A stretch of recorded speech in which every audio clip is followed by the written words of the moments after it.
screaming from your soul. We'll watch it fall. Now you come to walk on. Come and set your light through. Just set your light through before we're only whispers in the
Will you follow me when the sky starts to change?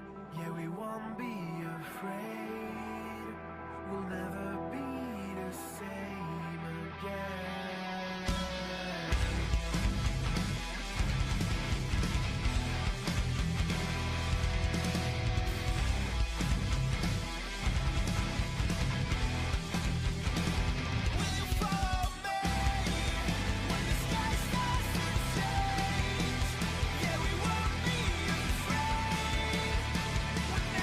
Yeah.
With anime in our souls and thoughts of wrestling out of control.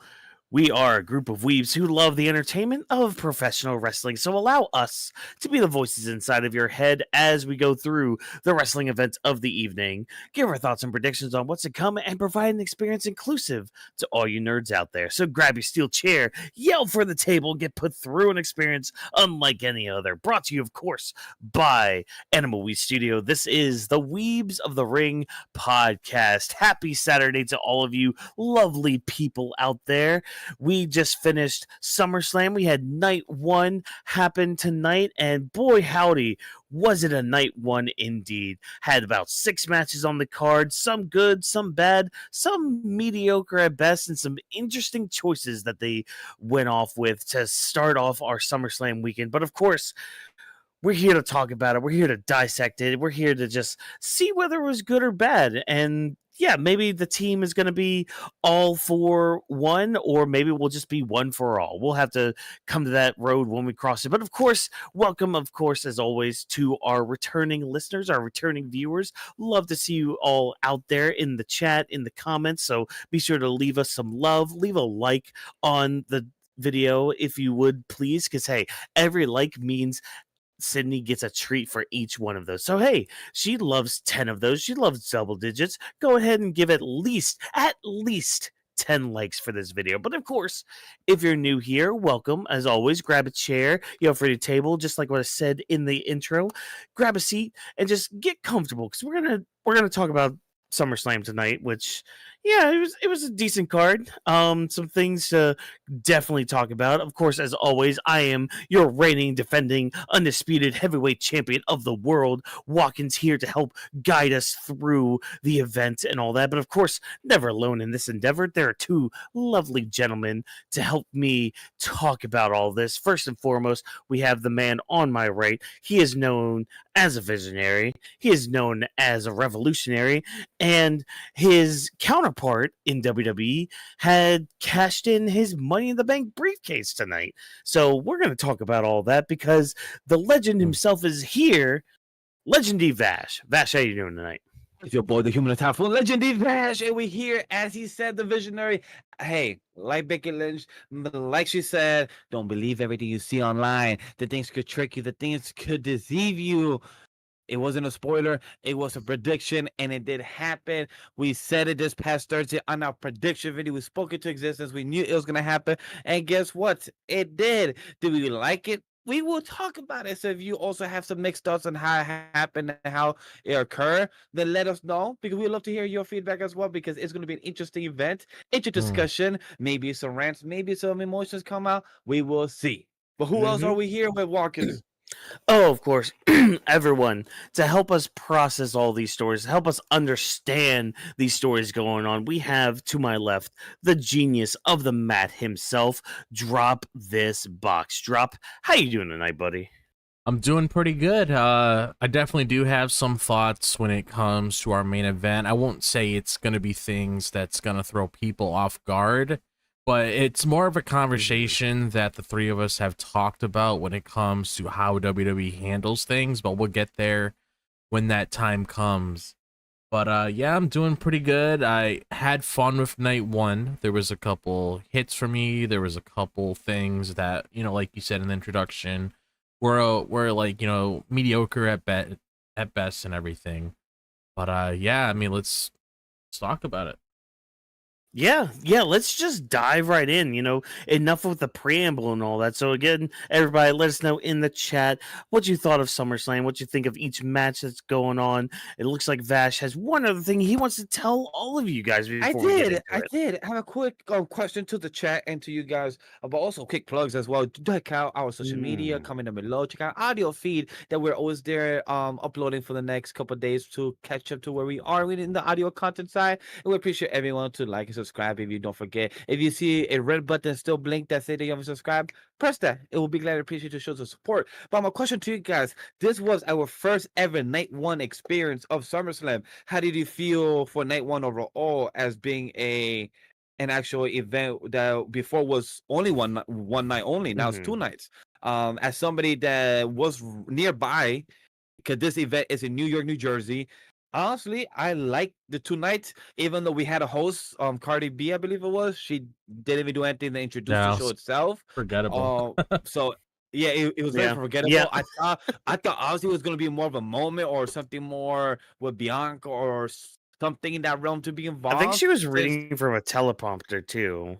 Like I felt like she was because I felt like she was trying to like get close to the read and her eyes was squinting. I couldn't tell. So I was a bit mixed on that. Like I was excited. I told my girl like, "Yo, it's Cardi B," and we both said like, now that I think about it, I don't think I actually listened to a lot of her songs. And my girl was like, "Yeah, me too." mhm. So it was interesting to start off like that, but overall, like as a night one roll of 7 matches, it was very solid, enjoyable event. I watched with a few friends on Discord, watch party kind of flow, and it was a lot of fun. Yeah. Yeah, I mean, so I guess I'll start really quick with your question. I probably won't know the full answer to that until Until night tomorrow, 2. makes sense. Yeah. And the only reason for that is because like with like at least the match quality itself tonight, I feel like it kept getting better and better with each match. With a hiccup here or there, but that's bound to happen when you're doing a live performance like this and all that. But like I feel like it was a good start for the weekend because tomorrow night we're gonna be getting a lot of stipulation matches, a lot of just dirty action going on. So I'll probably have a better answer for you tomorrow for that question. So I'm at least gonna pin my answer for that. But Drop, I don't know if you had anything to like add to that question. I mean, that was probably one of the things that was going to be talked about the most tonight when it comes to how they were going to handle this whole format that they're starting to do, because we've dealt with it with WrestleMania for the past couple of years now. Now we're Mhm. doing it with SummerSlam and everything. And I thought they did a pretty good job. Like I said, when I was addressing my thoughts when it came to how they were structuring the show with certain things that they were doing. And I mean, it makes sense for them to head down this direction with an event like this, because this is the WrestleMania of the summer. So if you were going to adapt that format into another PLE, that would make a lot of sense. It would be this one, because this is Mhm. their second biggest show of the year where a lot of crazy shit normally happens. So yeah, I definitely did have, my good fun with it tonight. Mhm. Yeah. Probably. And I guess just kind of start off with the fun. Let's talk about our main event because it's really the main talking point coming out of Yeah. night 1 of SummerSlam. Yep. We had our World Heavyweight title on the line. Gunther taking on CM Punk. Now, of course, the main talking point from this is gonna be the whole Seth Rollins cash in, but I want to table that at least for now because I Yeah. want to start with this match. Like I didn't really write too much in our notes here with it because I was actually like really engrossed in this match. Like this is the kind of wrestling that just it tickles my pickle in just the right way. And I'm just gonna come out and say this because like I was on Twitter kind of seeing some reactions to this match. There were some negative reactions to this, like, "Oh, Yeah. is this ever gonna end? Oh, if you're just faking that you like all this stuff." And I'm just gonna say this right now. This match rocked for one. And if you can honestly sit there and say this match was bad, you can kiss my booty. Like, and not just the left cheek, not just the right cheek. There's a nice little crack right there that you can get into and all that. I told you guys I was gonna get a little graphic when it came to the start of this conversation. I don't care. This match was awesome. This is everything I wanted. Like the only nitpick I had, and I was saying this in our Discord, was the fact that they went outside the ring because for so long, almost until the finish, they were in the ring the whole time. Yeah. Like there was like one spot where CM Punk almost went out, but he didn't. He stayed on Yeah. the apron and all that. Are you talking about the spot where I believe Gunther tried to slap him in the middle of the rope and he bounced out? But the Gunter Yeah. like, you know what? Come back here one more time and just smack him out and then still brought him back in the ring. That was a nice spot as well. It was shown that it felt like I was watching a wrestling match, but with focused wrestling. And that's what I love about it because it felt like two men showing the best in the world. Like where I'm wearing my shirt here. My boy, Mhm. best in the world, CM Punk, literally became gold champion. He became the gold. But we'll talk about Seth in a bit. And Yeah. just to see that even Gunther, when he got out the ring, he even spoke to the camera and look at the title, saying that this is a title to hold the best in the world, and Mhm. I'm that person. And he also look at CM Punk and everything, and also for Gunther to step out behind the announce table, and also obvious chat, if you don't know this, do like a blade cut for him to bleed, or maybe it was actually his nose. I couldn't tell what it was. It was hard to tell if it was his actual nose that was bleeding, or if it was or if it was somewhere cut in the head. Mhm. But it was actually to see blood there involving the fight. CM Punk brings out the best of their opponent, because we got that from Drew McIntyre last year, It and is now with true. Gunther, this was a solid, great match with Mhm. Gunther. Super entertaining, and I have to support everything that Watkins said. Like, this, honestly, is a great. I don't have to think about it, but 5 out of 5 match of the year so far. Yeah. I mean, just yeah. Go ahead, drop. Yeah, I want to hear from you as well. Like, because again, like, just this was a wrestling match, and it's Yeah. weird to say during a wrestling show, but it's like there wasn't really much sports entertainment going on. This was just literally two guys trying to prove who is the best in the world. And like, I'm sorry for all those people that are just like, oh, Gunther's boring, or oh, CM Punk's gas. Like, yeah, see, like, this is a good match to show on, to really showcase both guys' endurance in a way. Because here's the thing, yeah, it was a nice day on the East Coast, but they're also in an outside arena with lights blaring. That they're going to be heated and all that throughout that match, and throughout the night everybody was getting heated. So like, kudos to those two for putting on like almost a half hour contest. But man, it was just really good. Like, I was locked in throughout. But yes, drop, please talk to me about this match. What did you think about it? How'd you feel about it? And any spot that like kind of uh sticks out to you as like a big spot of the match as well. It honestly has to be what we saw before, like the blade job that we saw in the match itself. That definitely got a reaction out of me, because that's something I wasn't really expecting to see in this match itself. I thought it was going to be hard hitting all the way through, which it was, but once they added color to it, it started spicing things up a bit. And that's why they say when you do color, when it matters, it actually has meaning behind it, rather than doing what AEW does, where it's like always happening like every week, or literally like every single match. You see it all the time, and I'm only using them as an example because it's a very consistent thing that you normally see with them. But when you add it like this, knowing who Gunther is as an individual, he's known to be like, hard hitting, pretty much like the final boss when it comes to like a lot of these tough guys within the wrestling community. So it's like you would expect them to get physical. You would expect them to do some really crazy shit. So it's like that whole spot itself got me, and just see like basically like a wrestling match, like actually watching the match for what it's really meant to be. It's meant to be a wrestling match. It's meant to be like the way that you expressed it before, like being like who's fighting to be the best in the world, because that's been CM Punk's moniker for years, ever since he was in the company and everything. And knowing how Gunther wants to have a title like that as well, and they're fighting for that, and they're having like a couple close calls in that match. It's like, I kid you not, when I wouldn't say the sleeper hold necessarily, mainly like when he did that whole power bomb thing, I literally thought it was one and done after that. But they just kept going, like it was just nonstop. And if you really want to establish like this whole 2-night thing, and you really want it to have a lot of flavor and stuff, you got to deliver quality matches like this. Like you also mentioned in our little thread chat as well, like Gunther actually wants CM Punk to earn this title.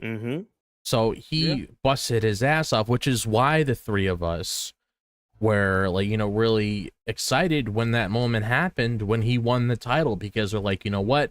He's been here for a bit. He's not getting any younger. And it's always best to really, do as much as you can with him before he gets too old and he can't really do what he's doing right now anymore. So it's like when that moment happened, I was happy. And it just really hit me on another level, because it's just that's just the magic of wrestling. It just connects with you in some way that it's honestly hard to explain. It's just like other mediums. You get sucked in, you get invested. Like me and Watkins with Donkey Kong Bonanza, really invested in the game. Watkins probably wants to play the game right now as we're speaking. Oh, dude, I am itching. Like, as much as I want to talk about SummerSlam. Yeah, goddamn, I want. Yeah, that's basically how it was. That's basically how it was with this match. It just really brings you in. It really hooks you. And I mean, I have to say this about Punk. I mean, a lot of people, I remember when he came back to WWE, a lot of people were shitting on him, saying he can't do this, saying he can't do that. And now look at him. He's literally doing like everything and prove them wrong. I wonder how are they looking back, because we spoke about it, I believe, on Thursday for the prediction show, that CM Punk and Gunther were going at it during the house shows back last year, Christmas time, when he came around. So it's pretty interesting to see how a year and a half later of CM Punk being within the company, now he is doing well with Gunther and much better in the breathing, much better in the stamina, much better to even have a 30-minute match in 19 seconds. Yeah, like that is amazing. Just to see CM Punk last that long and able to do what he did and showcase for anybody that has not seen Unreal. Me and Drop hasn't yet finished it, but I know I saw a clip where Triple H was talking to him, saying to CM Punk, saying that you deserve to main event night 1 of WrestleMania. Like, you did a fantastic job. Like, you deserve this, and just showing the love and the type of satisfaction of the greatness of CM Punk. Like, I have a shirt. When somebody gets a shirt or a merch of a certain person, wrestler, celebrity, it means that they support their ideals, they support the characters, they support the person in some capacity. And that's what CM Punk is. And by the way, big shout out to the colors he came out with of the Fantastic Four colors that reminded me a lot, because the movie comes out recently, last week, and his literally catchphrase that he comes out with is literally saying, "It's clobbering time." And So he willingly says that. He willingly says that, unlike the character in the movie. Yeah, he willingly says that. And the movie character hasn't said that barely, but in the comics and cartoons, he does. Yeah. And the comics and cartoons is a whole different thing. But it's been amazing. Like, with CM Punk, he knows that he's a love for the game, the dress, the outfit, just coming out and just do what he did with the match. Is like, as a fan, I was entertained. And for anybody that says, hey, he doesn't move as great as he does, you also understand he literally wrestled Gunther, where Gunther gets a lot of standing ovation from other wrestlers and other big shout outs from other people within the wrestling community. So to see them go at it for 30 minutes, man, I was locked in. For anybody that's not in the Discord community, we have a bot that's Komude that people roll for characters. People say, "Yo, roll Vash." I'm like, "Nah, I'm locked in. I'm locked in." That's the same mindset I had. Yeah, that's the same mindset I had when I was watching the PLE, when I played video games and stuff. It's just something about it that you just want to make sure you're there in the moment and not missing anything. Yeah, like you're immersed. Yeah. Yeah.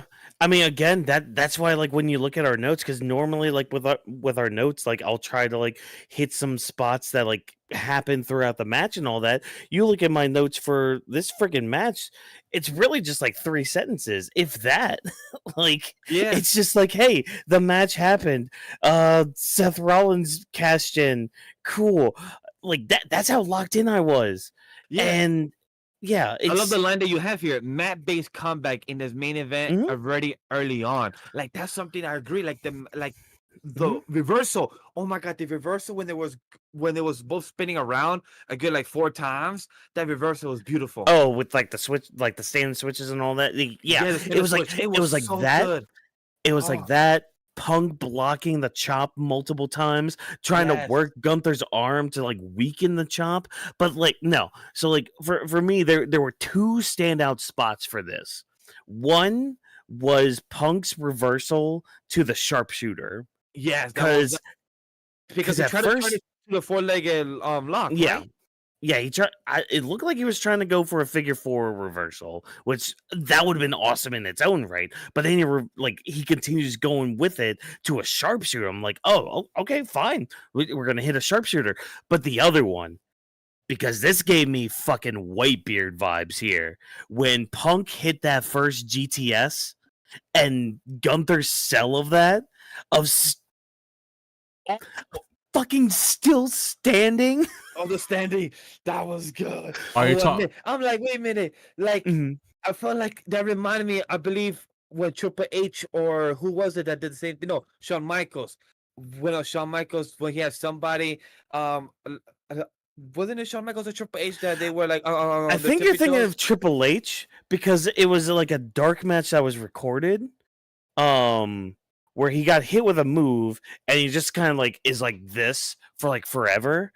Yeah, And then he yeah. finally falls. Yeah, it was him. Yeah. That's what it reminded me of when Gunther did that, because it was Mhm. interesting because Gunther don't really stay off balance. So to see his character Mhm. just being wobbly, Yeah, and he was selling it well. I just love how CM Punk didn't like just tackle Oh, it yeah. fast. He observed it like, wait a minute, okay, I'm gonna wait, and then grab him to do another GTS. It was so solid. It was so solid. Mhm.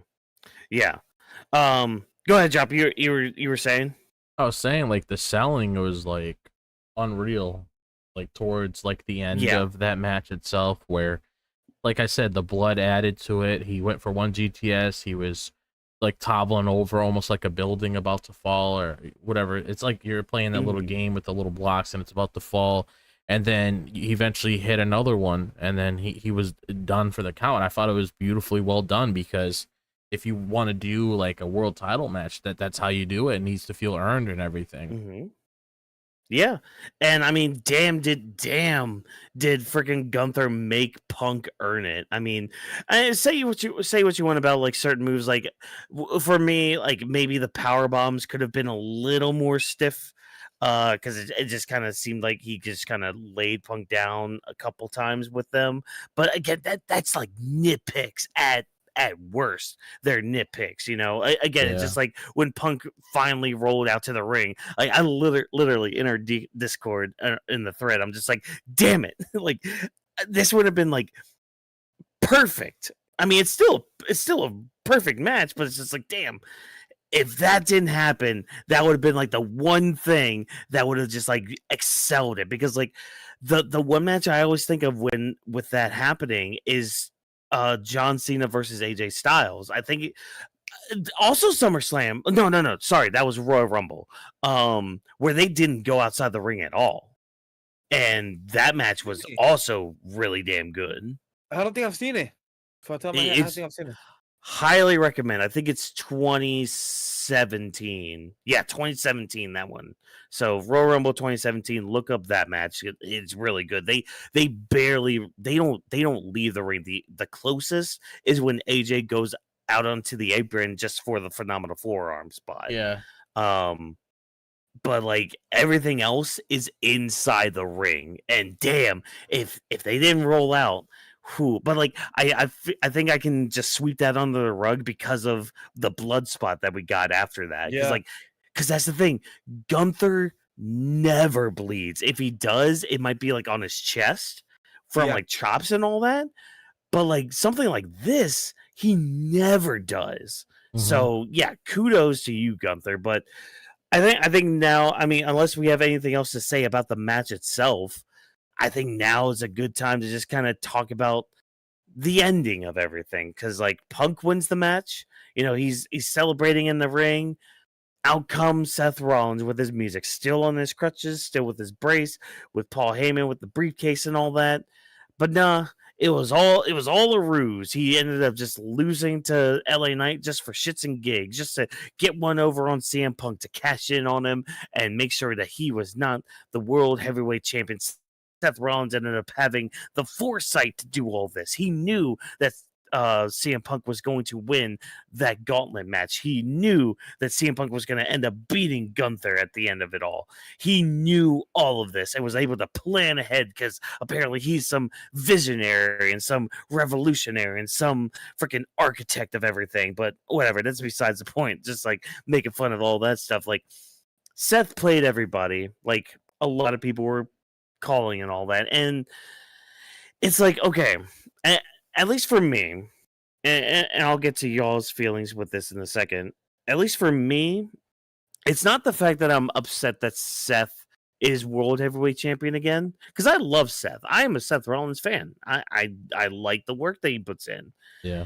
It's just the execution of this, because like for me, I wanted something a little different, something just away from all of this. Because like a month ago when Naomi cashed in, she cashed in on somebody that we thought she wasn't going to cash in on. And now look at her. She's the women's world heavyweight champion. She's going to be defending tomorrow night in a triple threat. We'll see how that match goes when we get to it. But at least with Rollins, it's like, okay, you want to have ultimate power. Okay, great. Go for the ultimate championship, the WWE title. Oh, you're going to go for the world heavyweight title. Well, I mean, sure, you can chalk that up under, Seth wants to make sure that title that he was the first one to win is elevated a lot more, but it's like, you could have done better, dude. But I get the storyline aspect of it where it's like, okay, well, got to keep the title away from Punk, got to do all that stuff. But it's like, I kind of wanted something a little different, not as predictable. Because, like, that's the thing. Predictable is fine to a point, but sometimes you don't always want the predictable outcome. Sometimes you want something a little different, and I don't care if I'm alone in that. That's fine. I really don't care and all that. But what about you guys? What Drop? I'm going to start with you with this one because I feel like you have similar mindset, if not maybe slightly different as to mine. But like, how do you feel about the Seth Rollins cash in towards CM Punk here? So when it comes to that, I mean, it's like you said, like I'm a fan of Seth as well. What they did make sense. My only issue with it was just super predictable. And I know one of the complaints that people have had online, and I'm not saying I'm a part of that, but I can understand what they're coming from, is that there's not really any spaces in between when it comes to Seth Rollins and CM Punk. Like they always seem to always like be biting at each other all the time. So I thought it would be a little bit better if they did something different where we have tomorrow's match between John and Cody. And we even talked about this on SmackDown last night when it comes to, you know, doing something a little bit different with that, where you had Naomi, you know, she was feuding with Jade and there's a lot of stuff going on there. And you were thinking, oh, you know, Jade's having her big title match. She's going to cash in on her, steal the moment, everything. Nope, you got a complete like different thing happening. She goes after Io and Rhea. She gets herself involved with that. That was a nice little swerve there. I was kind of hoping they were doing the same thing where it's like, you know, we have this whole talk about this whole double turn thing, Cody turning heel, etc. so on. Not really big fans of that. Oh, why don't you, you know, do something with Cody and Seth? You know, Seth finally gets his win in on Cody and takes the title from him. They even teased it before, so we can't really say it didn't come out of nowhere because they had face-to-face, even when Seth had this group together, and Cody even confronted them on episodes of SmackDown before. So I just wanted something a little bit different because it's like, I mean, I'm hoping, regardless of like match qualities that they are doing this weekend, I'm really hoping they're not doing like a lot of predictable outcomes, because I don't want Triple H coming out and saying, and one of my friends texted me and said that he says, oh, you're not ready for what's next. Like, I don't want to hear him say that, and then we already know what to expect, because it's like that's like the whole value of like seeing something all depends on like on the execution. And like, sure, what they did here was properly done when it came to the cash in, but it's like, you know, there's a little more you could have done with that. With like, the main issue I have is just predictable outcomes. It's like, just because everybody's thinking it, why don't you trick them a little bit? Like, rip them underneath the rug and, you know, do something that they're not expecting. Because I still remember when the three of us were talking about Evolution, we were all in shock. We didn't see it coming at all.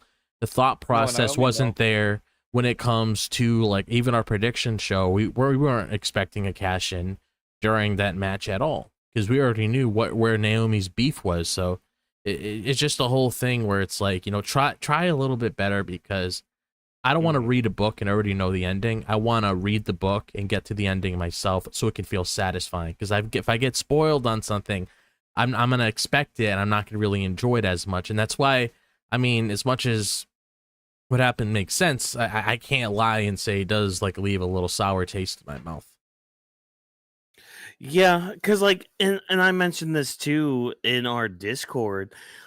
Seth's cash in is very similar to Naomi, and I want you guys to hear me out with this. So it's like you have this banger match between these two people, you know, Yeah. Rhea and Io, and tonight Punk and Gunther. The main difference is at least Punk and Gunther ended up having an actual winner in their singles match instead of being turned into a triple threat. But like, So, you know what yeah. this reminds me of the twist Mhm. instead of that one reminds me of the one that happened a couple of, I think last year was or 2 years ago with Damian Priest. It was Drew McIntyre and Seth. Drew won, became champion for 5 minutes, and Damian came out for the right time, cash in. Here this time, Seth, he didn't wait. He just chose his time because of the presentation of the injury and everything. Then he went to cash in, and the match was 12 seconds. So that one kind of reminds me more with Damien, because with Damien, he waited for Drew and Seth match to be done, and then he ran down the runway. Yeah. So it's just like, you know, there's similar vibes when it came to Seth's cash in tonight. It's just the main difference was just like a lot of people saw this coming, and I know with me and you know with the rest of the panel here, seems like we wanted something different. We didn't really get it. We got the predictable outcome, and it's just one of those times where it's just like we didn't want the predictable outcome this time. Like it's one thing for like Seth to win the Money in the Bank, like that was kind of predictable when Money in the Bank came around. It's just like, okay, you know what? Yeah, Seth can win. That would be great. That would solidify him in his little heel turn here. Him and his group can now have some sort of power going on. Like, cool, neat, awesome. That's fine. The predictable, fine, cool, neat, awesome. But then it's like this. It's like, could we have done something different? Maybe something, I don't know, some other different twist or turn. Because like now I'm just thinking about tomorrow night and what's going to happen tomorrow night, especially what happened on SmackDown last night with John Cena supposedly turning face again. Like what's going to happen tomorrow night? Was that just a swerve to be a swerve then? That would be with genius. John being like, yeah, would be genius if it was. I'll say that. I mean, yeah. I mean, if you guys want to hear about how me and Drop talked about that, I mean, there's layers to John Cena and what he did last night when he was just like, "Yeah, you got the old John Cena back" on all that. So, yeah. But I mean, with this outcome now, I'm sitting here thinking, I'll direct this question, I guess, to Vash at first. It's like, okay, where's the end point with this? Because would the end point be CM Punk taking the title off of Seth? Or would it be Braun taking the title off of Seth? Oh, I thought it was something completely different. Oh, wait. Oh, okay. Yes. What'd you think then? I mean, I'm still sticking to my guns of what I said earlier in the year with Sami. Same. Yeah. Ooh, yes. so All my- right, good, so good. my I'm two- liking that. So I'm liking my that. two bets that if Seth Rollins has the title by next year WrestleMania, if he still has the title, we originally said Sammy because Royal Rumble is gonna be in Saudi, so Sammy is our top choice.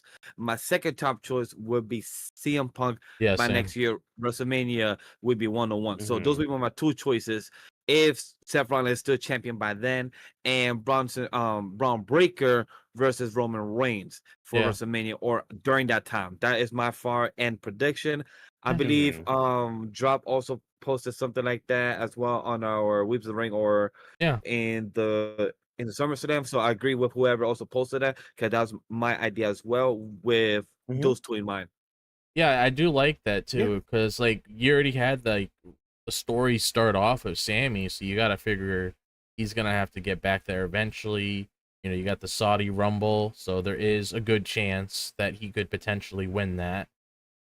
And Yeah. you could finally have him get his moment at WrestleMania, which I feel like if you're ever gonna crown him as a world champion on the main roster for the very first time, and knowing how special of a moment that is, It should be at Mania. Yeah, it should be at Mania, because if you look at the way that things are shaping up, I've even seen other people, like even like what Vash just said.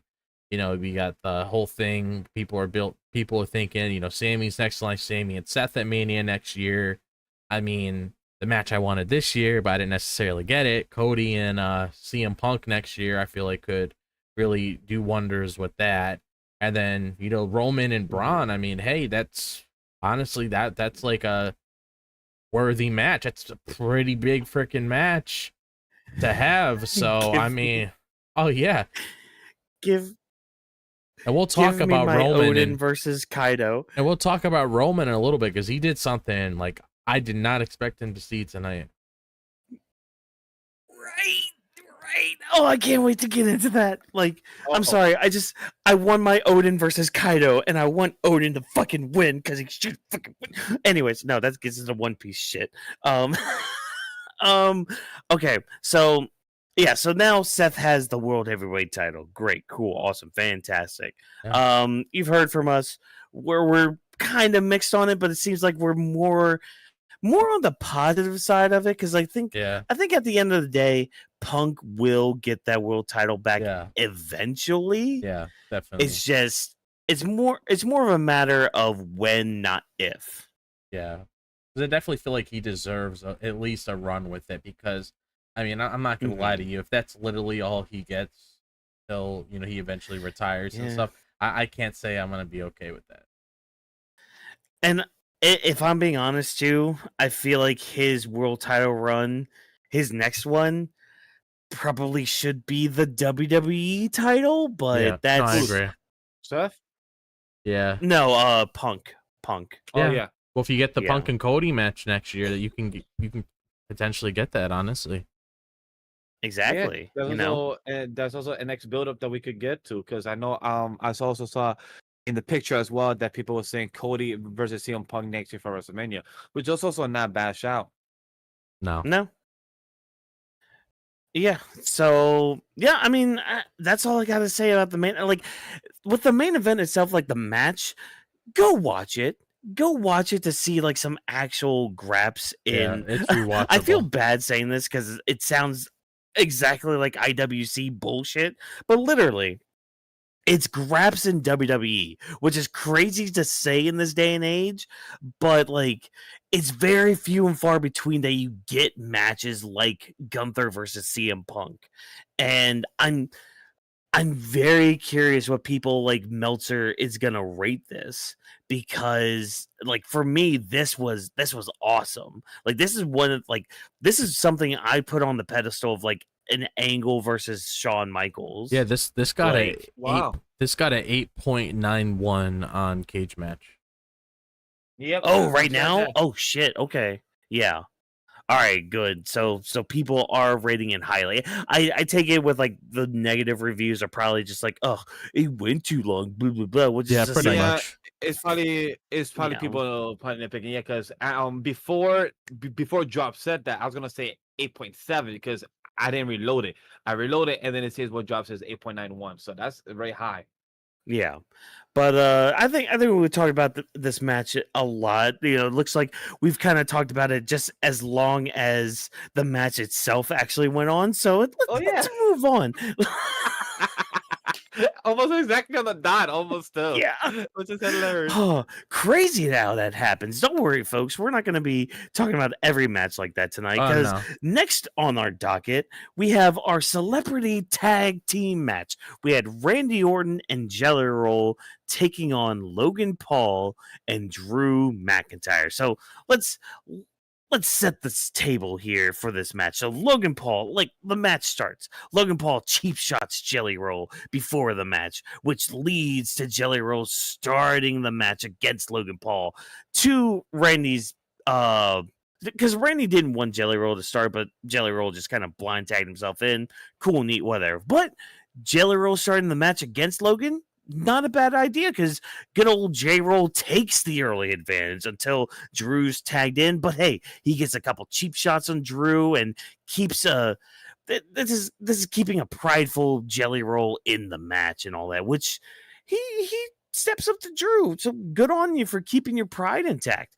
But of course, a headbutt and a lot of offense onto Jelly Roll throughout the match. So like I feel like they were kind of indoctrinating Jelly Roll into WWE and into wrestling. So it's like, all right, yeah, let's beat your ass a little bit and all that. Let's see what kind of damage you can actually take. But of course, Jelly Roll is able to get the hot tag into Randy, and Randy is on the attack. Logan and Drew are able to turn it around, hitting a Claymore onto Randy on the outside, and then a KO punch to Jelly Roll. Logan then hits an immaculate frog splash onto Jelly Roll through the announce table. It was a beautiful sight to see. And Jelly Roll, you think, is out of the match because he's selling the shit out of this. Like, commentary is just like, oh, he's done. He's going to be brought back to the back and all that. He can barely walk, blah, blah, blah. This is what you get for getting into a WWE ring, blah, blah, blah. But nah, Jelly Roll's selling. That's all he's doing right now. And he sells the shit out of this as Randy takes on more and more damage. But hey, he's a very strong babyface. He's going to get back on the apron, get that hot tag, get that chokeslam in, get that, as I'm calling and as Michael Cole apparently called it on commentary, a black roll slam on Drew McIntyre. But then he eats a Claymore. Randy hits an RKO on Drew, but then Logan throws him out. Logan hits a frog splash, and the heels win. So in a rare turn of events, mainly for WWE, the celebrity loses the match coming in. I'm gonna start off by saying this. Jelly Roll definitely, I think, impressed me a lot.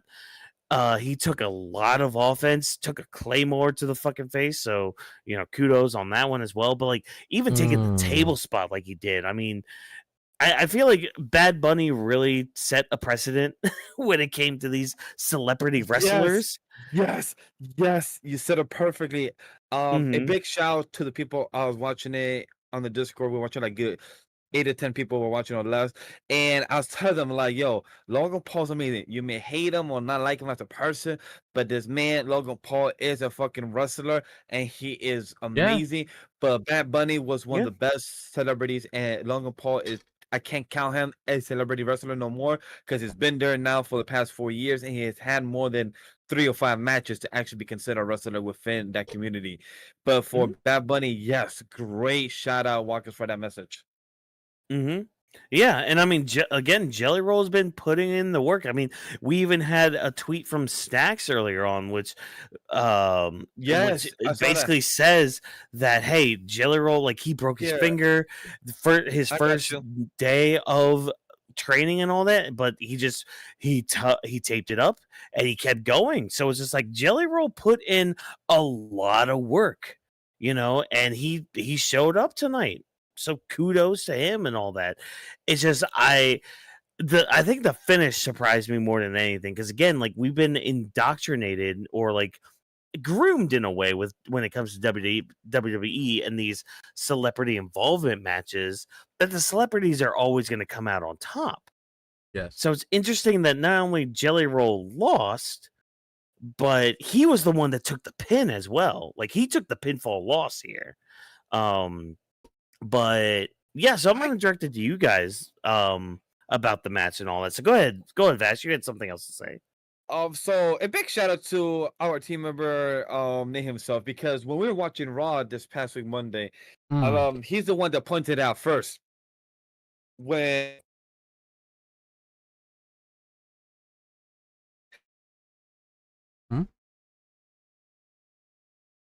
Uh-oh.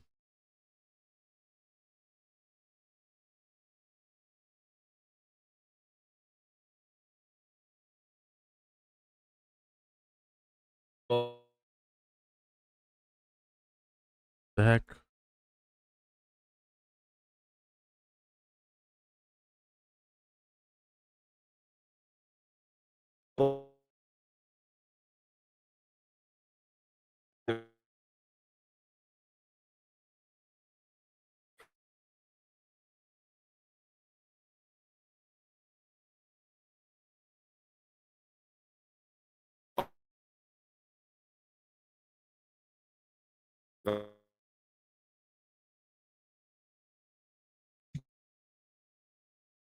and the support and appreciation to Jelly Roll for putting the work. And like Watkins said, Stacks even tweeted out for the past 3.5 years he's been there. He gave the shout out that Jelly Roll put in the work, put in the dedication and the time.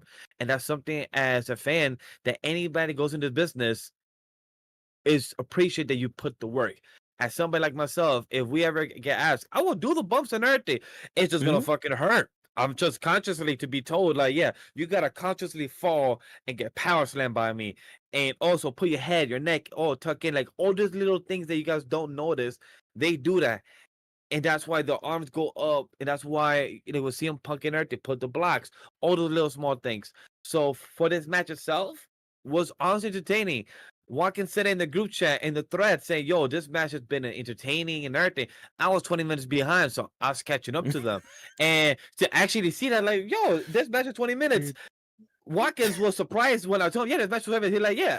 I went to fact check and chat. This match was 17 minutes and 5 seconds. This match was longer than two other matches that we're gonna talk about later, even combined. So it just shows that this match was actually entertaining. I was hoping to see 2009 Randy just wake up and like, oh, Jade Roll's out. It's me by myself. Let me hear the voices. Pa pa pa. I was waiting to see that. No lie, but it didn't happen. Yeah. Which I'm not gonna lie.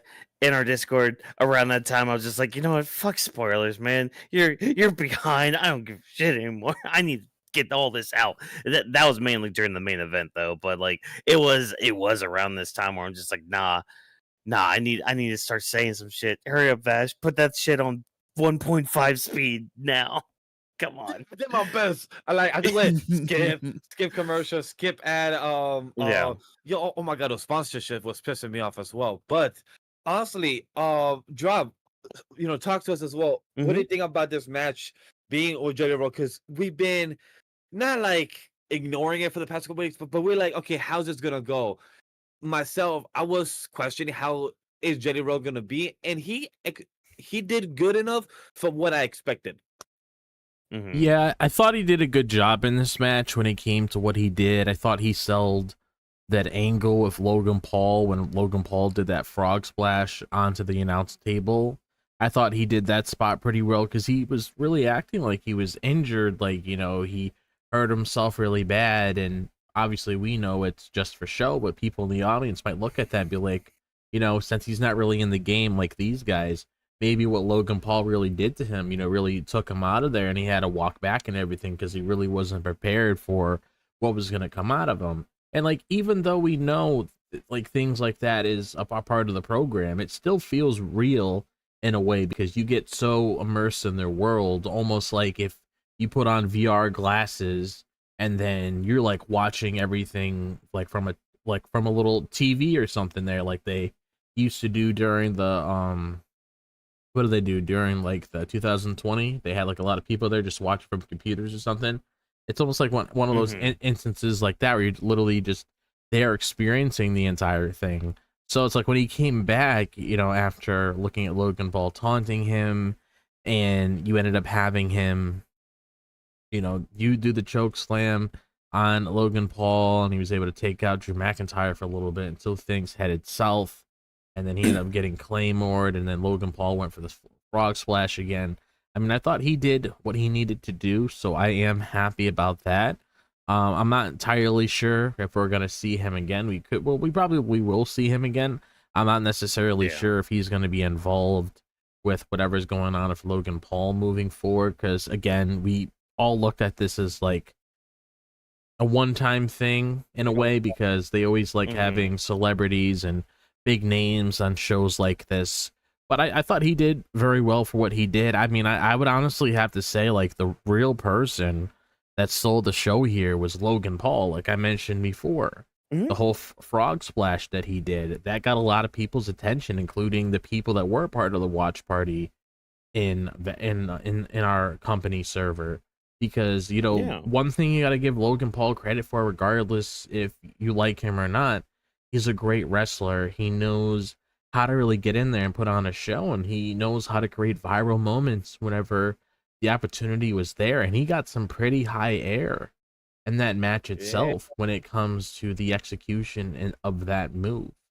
And not that many people could really do this. And I also recall him saying this, that like whenever he performs like these certain moves in his matches, like when he went up against LA Knight at SummerSlam last year, when he did like that backwards springboard on LA Knight, when like LA Knight was like out on the outside of the ring, he says himself he only does that for like a one and done thing, because he's not going to make that a part of his arsenal where he's going to do that all the time. So whenever Logan Paul like does these explosive moves, you know, take it for the moment that it's there, because it's really hard to replicate stuff like that. But Logan Paul like definitely deserves a lot of credit in this match, though. Oh yeah, and I feel like a lot of this is going to transition to Randy continuing a feud with either Drew or Logan or both of them. I mean, Drew even had a a tweet afterwards saying, "Oh, he's going to make a stable of all these influencers," and he tagged people like Drewski, I Show Speed. There are a couple others I didn't catch, or I can't recall at the moment, but like it's just funny that like the social media aspect of it is definitely kicking up a little bit when it comes to Drew McIntyre. But I could see this kind of transitioning to him and Randy continuing their program, because I feel like that's kind of something that was tied in with all this, because I mean Jelly Roll showed out and it mainly started with him and Logan Paul beefing, and then Randy just came out and been like, nah, how dare you make fun of my favorite music artist of all time? How dare, like, Randy got pissed off that night I remember us talking about it. Randy got legit, like, he crashed out a little bit, like just at the fact that Logan Paul was bad mouthing Jelly Roll, like, oh, wasn't sure that you were such a big Jelly Roll fan, Randy Orton. Okay, great, awesome, fantastic. So I mean, I'm looking forward to seeing where this transitions towards. Again, thinking it's going to be more centered around Drew and Randy Orton. Maybe Logan Paul gets involved more too, but we'll have to wait and see with that. But again, I think the biggest praise here is just Jelly Roll coming out, showing out a little bit, and showing that, you know, it's not just Bad Bunny who gives a shit about wrestling. Jelly Roll does as well. He's willing to put in the work, and I don't think this is going to be the last time we see him. You know, I think, because that's the thing. You don't go to the Performance Center. You don't get put over by commentary like that just to have a one-off match. I feel like Jelly Roll is going to be coming back to do some stuff. Not anytime soon, because, you know, again, he's got record deals and concerts to put on and all that, so he's got his own life to do. But don't be surprised if he comes back for like a Mania stint or something, you know. Well, I do want to say congrats on him to actually work out, put some time, put in dedication, and hopefully he did this for himself and for the job, for the passion. Oh my gosh. You okay over there? I don't know. Don't take the wrong one, but a lot of air came in. I sucked in too much air. That's what happened. Anyway, congrats for Jelly Roll. He did a fantastic job for his role, and hope to see him again in the future. We might see him again on SmackDown, or maybe he might be on Raw, because they're still going to be here in the tri-state area. So who knows? But congrats to him, because he actually did a fantastic job, and I love his the work ethic that he's put in for this role for this one time. Who knows if he comes back, because I'm still waiting for Bad Bunny to come back. I haven't seen this man, and we've been asking for him. So in due time, right? Look, if you want to go see Bad Bunny, why not go watch Happy Gilmore 2? Because he's in that, and he's pretty damn good in it. Haven't seen it yet. The rest I will be probably watching that with wifey tomorrow morning. Do it. It's funny. It's kind of funny. He has a cousin in the movie, but no. Getting sidetracked here, everybody. We're not gonna. Yeah, we'll talk more on Anime Lately podcast when we talk about it. Yeah, so stay tuned for that on another separate channel. So let's just move on. Let's move away from Jelly Roll, because again, we could be sitting here all night to praise that man and all that. We got another tag team match to talk about. We got some yeet going down with a tribal chief. We got a tribal yeet, if you will, where Roman Reigns and Jey Uso took on the team of B&B Security. So the match starts off fairly high with fists flying, top rope dives, and a yeet encore because, it's Jey Uso match. We're going to be doing a yeet encore and all that. So the main story of this match is B&B Security doing their best to keep Roman down off the apron, doing massive damage to Jey in the ring, and just constantly making sure that Jey just can't get Roman into the match. So there was a lot of mocking too towards Roman from both Braun, if I'm being honest, like both of them, especially Braun Breaker, where he's just like Roman Reigns should have stayed away. Yeah, like that part was great, but Jey ends up getting the hot tag to Roman. Breaker is able to take out Roman for a bit, and he's able to hit like a double team move on Jey for a near fall. Like this was a very close near fall here. With this, like it was like an electric chair bulldog that he did with the assistance of Bronson Reed and everything. So double team move happens, and Braun looks to spear Jey Uso now because like he's recovered from like this massive attack that Roman hit on him. He's looking to end Jey here, but Roman and Drop kind of hinted at this too earlier on.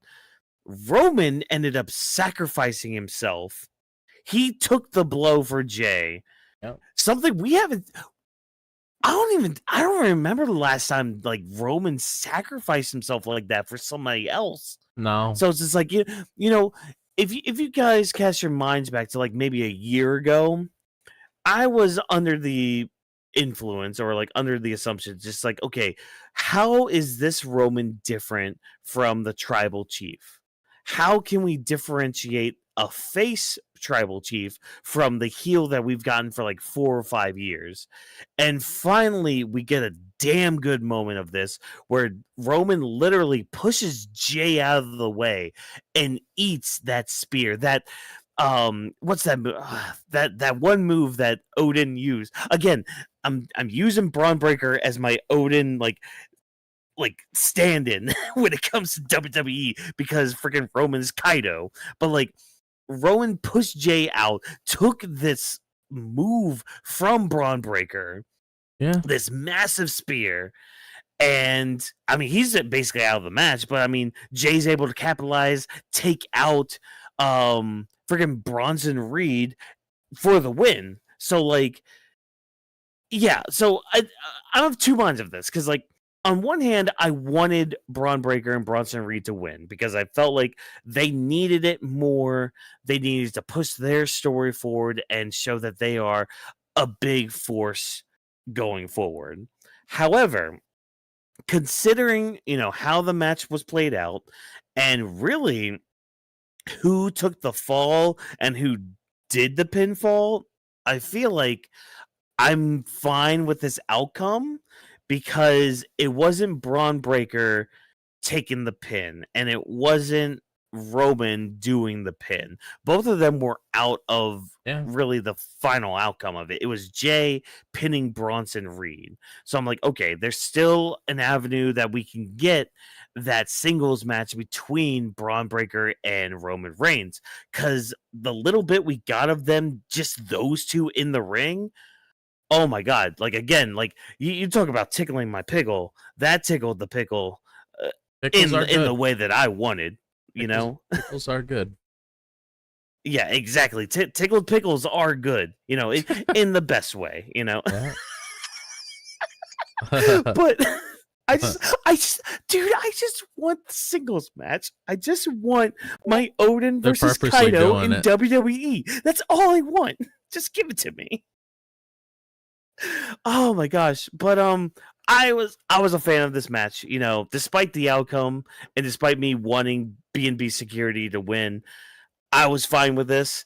This was a great way to start the night, and yeah, hopefully we get that singles match between Roman and Braun Breaker. Because talk about a moment for Braun Breaker to win over Roman Reigns. Yeah, give this to me. But I want to hear from you guys as well. Vash, I want you to start us off with this. What did you think of this match? The outcome? What could be happening going forward? I mean, because that's the thing. We got Paris at the end of this month too. Could we see the singles match then and all that? But talk to me. What did you think of everything?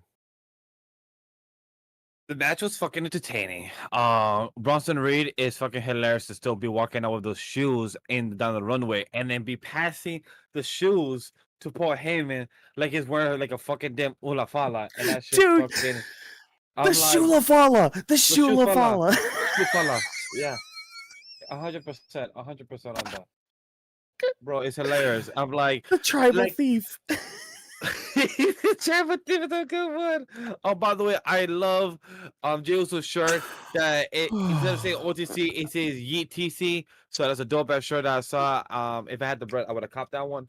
But I love the trouble thief is fucking hilarious. The way just Bronson Reed just passing the shoes to Paul and Paul accepted like, yes, I got the shoes of Roman Reigns on me. And I love how commentary literally highlights that too. Like, hey guys, in case you didn't notice, those are Roman Reigns shoes. He had to get new shoes. I'm like, bro, of course he's gonna get new shoes, bro. It's Roman Reigns. Bro has a collab with fucking with Jordans or I mean Yeah. Nike. Like, of course this man's gonna get more shoes. It's like, okay, sure. Of course, Bronson Reed's gonna steal those. They're fucking Jordans. Like, Yeah, the okay. Jordans. And of course Roman has other pairs. It's just the way he brought it up. It's like, okay, sure, I guess. But overall, to continue to the match, Jey and Roman working together. I love the history from Michael Cole, giving the history to the audience, understanding that Roman Reigns has been part of SummerSlam for the past couple years consistently, and he's been involved. Last year, they had a match with the Trouble Comeback and other stuff throughout the history of SummerSlam. Also bringing up the thing that, without mentioning his name, Brock Lesnar doing what he did with the not lawnmower, with the tractor, I believe, right? Tractor. Yeah, Mhm. tractor. Yep. So all those little things was amazing, and the match itself was, I was appreciated that we get the overhead shot. I'm talking to WWE because I would love to see that shot. Instead, look, the cameraman was in the way. I get it. He couldn't move out, cables or whatever. But when Braun Breaker was going to do the spear from the back of the ring to go around from the announce table to hit, but then he got punched and then got the Roman Reigns punched him and then threw Braun Breaker to the opposite side, and then Roman Reigns did the spear himself to Braun Breaker across the barricade was amazing. But the cameraman being in the way and the camera shot was a bit lacking, I think is the word I could say for that moment. It was still great, but the spear was amazing. Just to see Braun Breaker and Roman was pure amazing. Even the hot tag of them when Jey and Bronson were both down. Roman saw that he's coming around. Bro knows how to act into the scene. He was like, oh, Jay's down. I should take this moment. Hot tag time. Come on, cuz. Give me the hand, and just wake him up. And then we hear Braun Breaker come out, Roman Reigns come out, and just them going at it. It was pure adrenaline of men. It was purely awesome. Oh yeah, there was some adrenaline in their souls and thoughts of wrestling out of control with them tonight. Because hey, there is more than one royal family in wrestling. Because the tribal chief exists, and so does the bloodline. But with all those references out of the way, yeah, no, I agree with you there. Like this match was really good, really fun. But Drop, go ahead, lay the knowledge on us. What did you think of everything? What did you think of I guess just like mainly the outcome too, because like I feel like, you know, again, I feel like B&B security really, and I know I keep calling them B&B security, but until we get an actual name for the freaking group, hey, they're either going to be called Bron or B&B security. And if you know from 2015, you know about J&J security. But anyways, that's besides the point. What'd you think of the outcome, the match itself, like the possibility? Like again, Braun Breaker versus Roman Reigns. This is something that we've been thinking about, like, because there was a time that we thought Braun Breaker was going to be the one to dethrone Roman Reigns from the title, but that ended up not being the case. But go ahead, talk to us. Yeah, so one of the spots I probably have to say that I liked within the match itself is when Roman went over the top rope. Because that was the one I was that was what I was alluding to earlier, because we don't normally see him do stuff like that. So when Roman like does certain moves in the ring, you really need to pay attention to it, because he's normally not that wild where he's just like taking like a suicide dive or whatever the case may be, like just going over the top rope like he did. Like that would probably have to be like my favorite spot there, because he did a lot of things that just really made him stand out. He did a lot of things that just really put him at a level where it's like, yeah, you're facing one of the best. And that's really what it was. It was him and Jey, who are like one of the best in WWE right now, very over, huge baby faces and everything, going up against Seth's group when it comes to Braun Breaker and Bronson Reed. And I was looking forward to this match mainly because we know how destructive all these guys can get, especially when it comes to Braun Breaker and Bronson Reed. And I just feel like this right here is just giving us like a sneak little preview of what to expect in the near future, because I definitely expect us to get like a spear versus spear kind of match with Roman and Braun Breaker down the line. Like that's definitely something that needs to happen. They probably know that needs to happen, just like how they know Braun Breaker and Jacob Fatu needs to happen eventually, because they did tease that. But like this match itself, probably one of the highlights as well is just showing the cooperation with Roman and Jey, because that's a relationship that was close. It fell apart. There was a lot of betrayal there, a lot of heartbreak. Now you're looking at them together now, and they're able to work with one another. They're able to stand side by side. They're able to take a bullet like you guys discussed, because if this was like Roman from like a couple months ago or even a year, he wouldn't be doing stuff like that. He would just be in it for himself, doing whatever he needed to do to win. But the fact that he did that showed some good growth in terms of the relationship between those two, and that's something that I can really appreciate.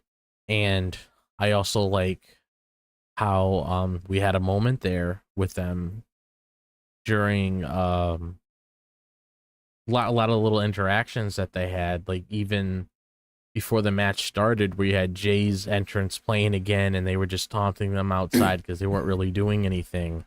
Like there was just a lot of things thrown in here, and it was really fun. And yeah, that's pretty much what I have to say. I'm just glad that I had a good time here. And again, it's another match that Roman opened up the show with, which he's been doing as of late, really, when it comes to giving a couple other people, some room to, do what they need to do. Because we had CM Punk as the main event and everything. Normally that's like a Roman thing. Like if this was WWE last year, this would be the main event. But I'm happy things are changing. It's nice to have that change, and I really like it.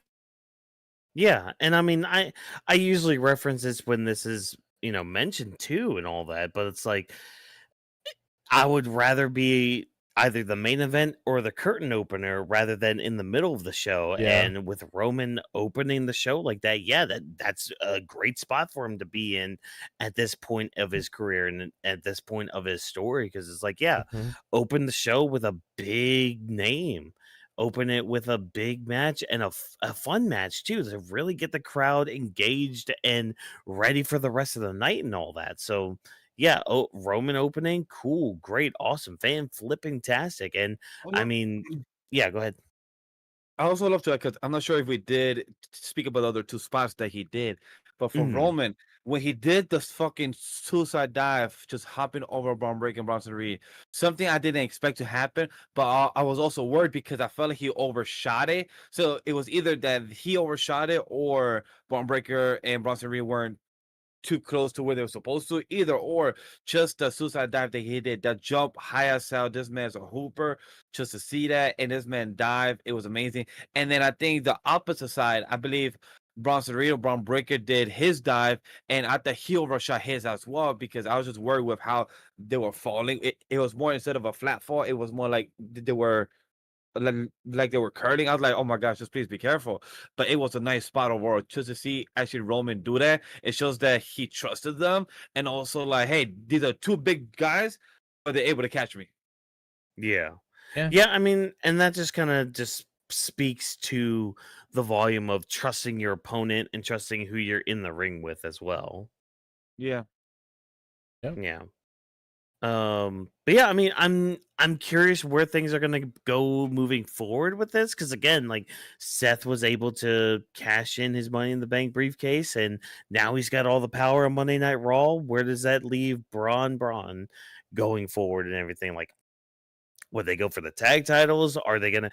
I think one thing this group is really missing is just their fall guy, which I I hate the fact that Bronson Reed has to be like play that role right now, because he is a force to be reckoned with. But I mean, somebody's got to take the fall in a match like this, and I'm glad. Part of me is glad it's not Braun Breaker. Yeah. Again, I think another thing too to kind of take away from this match is the fact that like the overall story when it comes to Braun Breaker is the fact that he is just somebody that like continues to just be super cocky in the ring. Because like we saw this when he first won the IC title, he got super cocky. He ended up losing it to Jey Uso, and here he was kind of super cocky as well. There were some times where it's just like you sit there thinking, okay, Braun, why don't y'all finish the match here? Do it here. Finish it. Just finish the job. Don't worry about that statement. That statement can be the fact that you guys beat them and all that. Let's just finish the match right here. But no, instead, just got to keep teasing Roman Reigns, got to keep teasing Jey Uso. But I feel like that's just more along of the lines of like the character development for somebody like Braun Breaker, to kind of learn, hey, it's fine to be cocky sometimes, but got to use that energy to actually like win the matches and all that. Yeah. And I think this was a good match to kind of continue that little story caveat there. Um, but yeah, I mean, anything else to kind of add to all this? Because like the only other thing I can think of is the fact that like Roman's probably going to be gone for the next couple weeks, because I think they're going to be taping Street Fighter soon, which he is a part of in that movie. Yeah. Probably. Yes, he's a Kuma, if anybody forgot. Yeah. So Yeah. he's probably gonna have like that's probably like one of the main roles too, considering that's a main antagonist. So Mm-hmm. Yeah. So Which it's gonna be very interesting how they're gonna be building up, or how they're gonna send him off. Maybe he might appear on SmackDown, or no, actually on Raw. So he might be Yeah. appearing on Raw since they're still in the tri-state area. But after that, he may be gone for the next couple weeks. Which eventually he might come back for Perez, or Mhm. come back for Survivor Series, and then build that up for next week WrestleMania with Braun Breaker. Who knows? Only time will tell. Yeah. Which I mean, don't forget, Cody Rhodes is also part of that too. So we'll just take a little pin on that for tomorrow night's discussion with whatever happens with that match. So let's move right along to another tag team match. This is our third tag team match in a row that we're talking about too, mind you. But this one's at least for a title, because the women's tag team titles are on the line as Judgment Day of Raquel Rodriguez and Roxanne Perez take on the unlikely duo of Charlotte Flair and Alexa Bliss. So Charlotte, she's taking the early offense from the champions here. So a very interesting spot for her to take here. But she's getting the tag onto Alexa. Alexa, she puts in a decent fight, but she obviously starts getting her beat down as well. And man, the hot tag Charlotte gets, runs wild and all that, cool, neat, awesome. Your typical WWE tag team match and all that. But the match, it starts to intensify and all that. And it gets to a point where Alexa goes to strike. I think it was Roxanne at the time. She tries to go after Roxanne, and Roxanne ends up ducking. And Alexa accidentally hits Charlotte Flair, and like Charlotte's kind of knocked out from this match. So you think, okay, what's going on here? There's some miscommunication. Are they gonna lose here? But Alexa's able to like at least drag Charlotte out after being hit with like a couple moves too, like because Alexa's taken out for a bit, and then Raquel hits her finisher, the Tiana bomb, on Charlotte, tags in Roxanne. Roxanne gets the pop rocks off, and Alexa able to save the match after that and go on a little bit of a tear after like forcing Charlotte to tag her in. And I love the placement of like the camera and just like the staging for this finish, because like Alexa gets like she sets up the Sister Abigail DDT onto Roxanne, and like you see Charlotte get back into the ring, into the corner, like kind of eyeing it because it's like, oh, is she gonna turn on Alexa because of the accidental hit? But no, she goes and hits the big boot on Raquel Rodriguez. Alexa's able to hit her finisher, and we've got brand new women's tag team champions.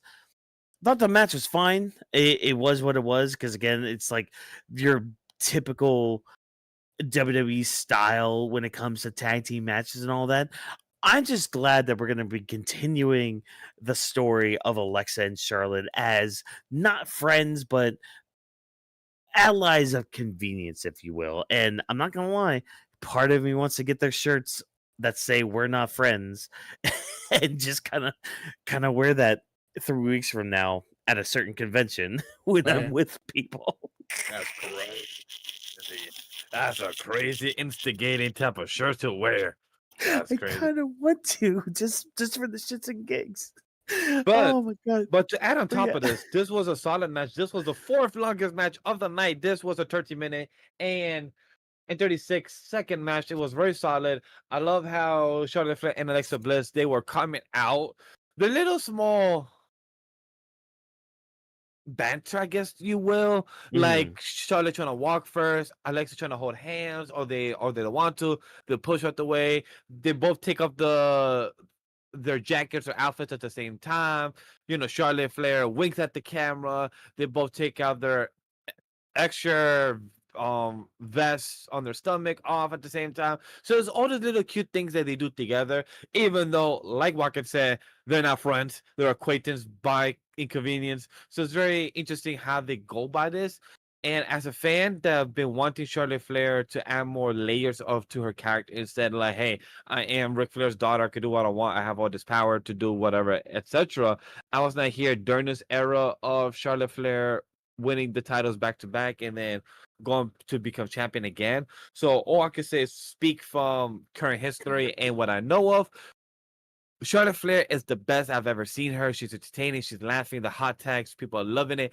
And like I said it in our thread, Charlotte Flair and Alexa Bliss winning is amazing because now they could be the workhorse of the tag titles, go from brand to Raw, go to brand to SmackDown, go to brand to NXT, and showcase the women's tag titles with others. I know we're going to see maybe a rematch or to some extent, or Charlotte Flair and Alexa Bliss go at it with Soruka and Zaria, depending how their storyline going along. I haven't seen NXT the past 2 weeks, so I don't know what's going on. So that'd be pretty interesting to see down the line if that happens. But I can't wait for us to talk about what's next now for Raquel Roxanne / for the Judgment Day, because I know for our prediction show, we had the caveat / the asterisk a lot because of Liv Morgan and her story. But since we don't know or update of her recovery, seems to be that she's not going to be coming back anytime soon since they lost.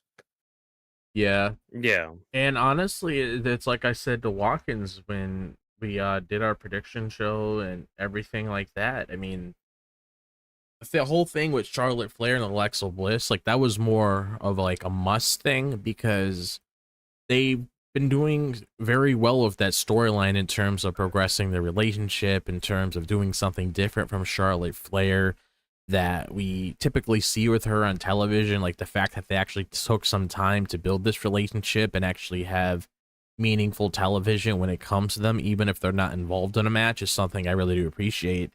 And, you know, just like AJ that I'm rooting for tomorrow, they did very good work building up to this, and it felt like they deserved a prize like this in their possession, which is why I'm glad that they have the tag team titles moving forward. And I mean, just looking at that, it just builds more with their relationship. But also when it comes to Raquel and Roxanne, I mean, Judgment Day is very interesting on Monday Night Raw, so it is going to be very interesting to see how things turn out. Like once Raw drops, what's going to be going on backstage between a lot of them, because Raquel, you know, had a lot of faith in Roxanne, wanted her to really push herself to the extra mile. What is Raquel going to say now? Like what's going to be going on backstage moving forward when it comes to progressing this? But I thought it was a solid match. I really liked the clothesline that Charlotte did, like the moonsault clothesline that she did and everything, or whatever it was.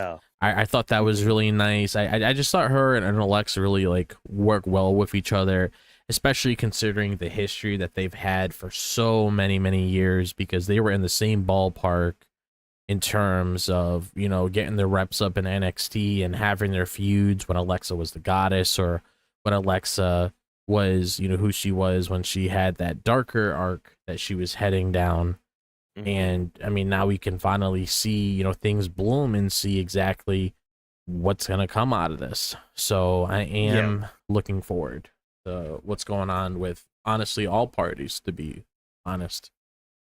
And I think the great part about this too is this is another good layer for that idea, especially when it comes to that story between Alexa and Charlotte. The idea of what is Charlotte Flair without a title. And when I get to that is when they eventually do drop the tag team titles, what will Charlotte Flair and Alexa Bliss's tag team be after that? Like, will they be friends after that? Will they still be allies of convenience after that? Like, how will the drop two? her so fast?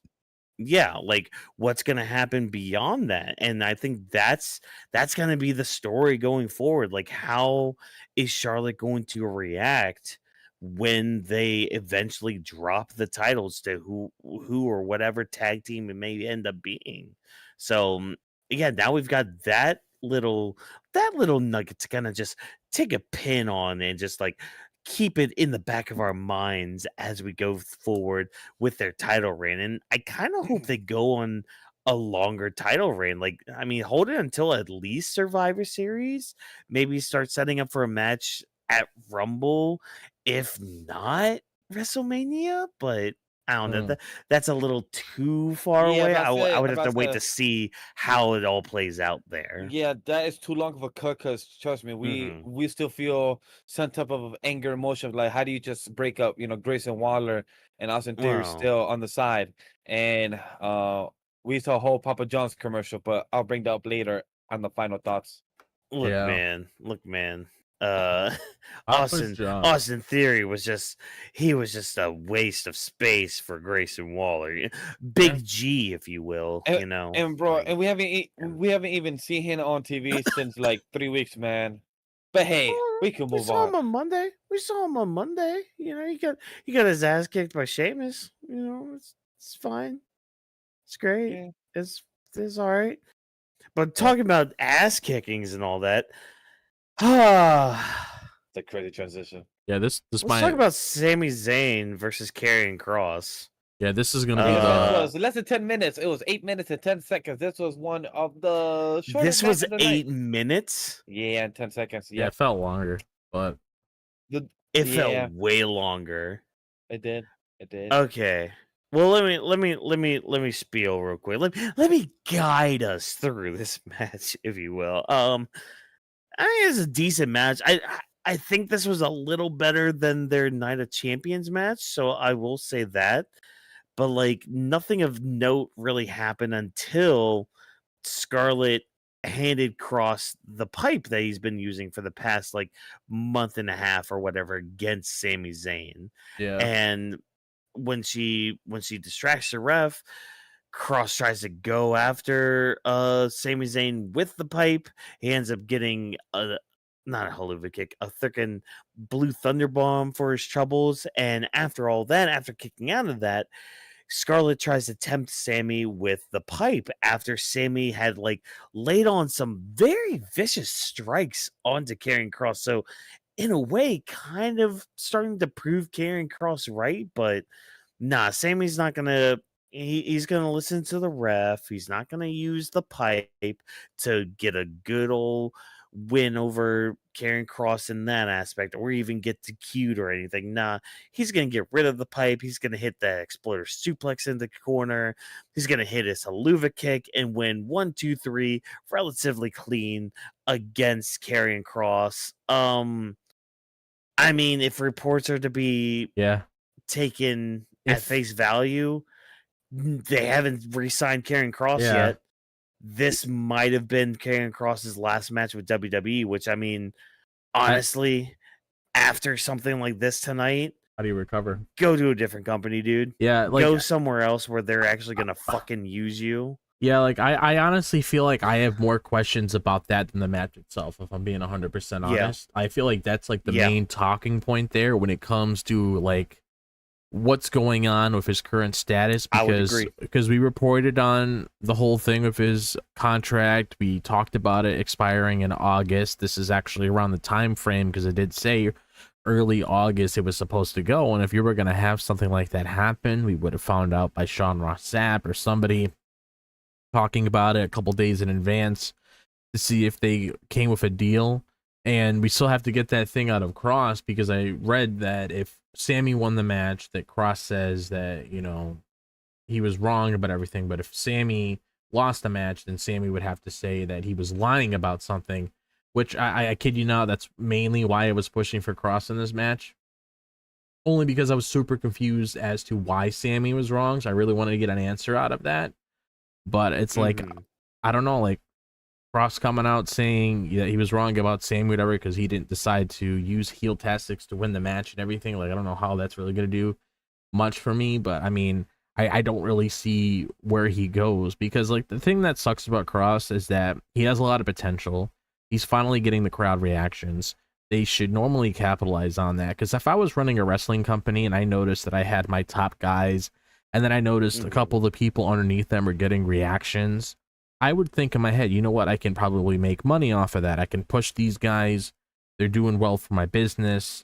And then for all I know, I could be, you know, betting on somebody and things would actually, you know, turn in my favor, and it would just help build the company more and more. And I would have more key players, so I can add another top guy or another top girl to push my wrestling company. It's just weird, because it's like, I don't have the VPN like you guys when you watch Raw and everything, but I see the clips online when he's doing these little interviews where the crowd's behind him and they're all chanting for Kross.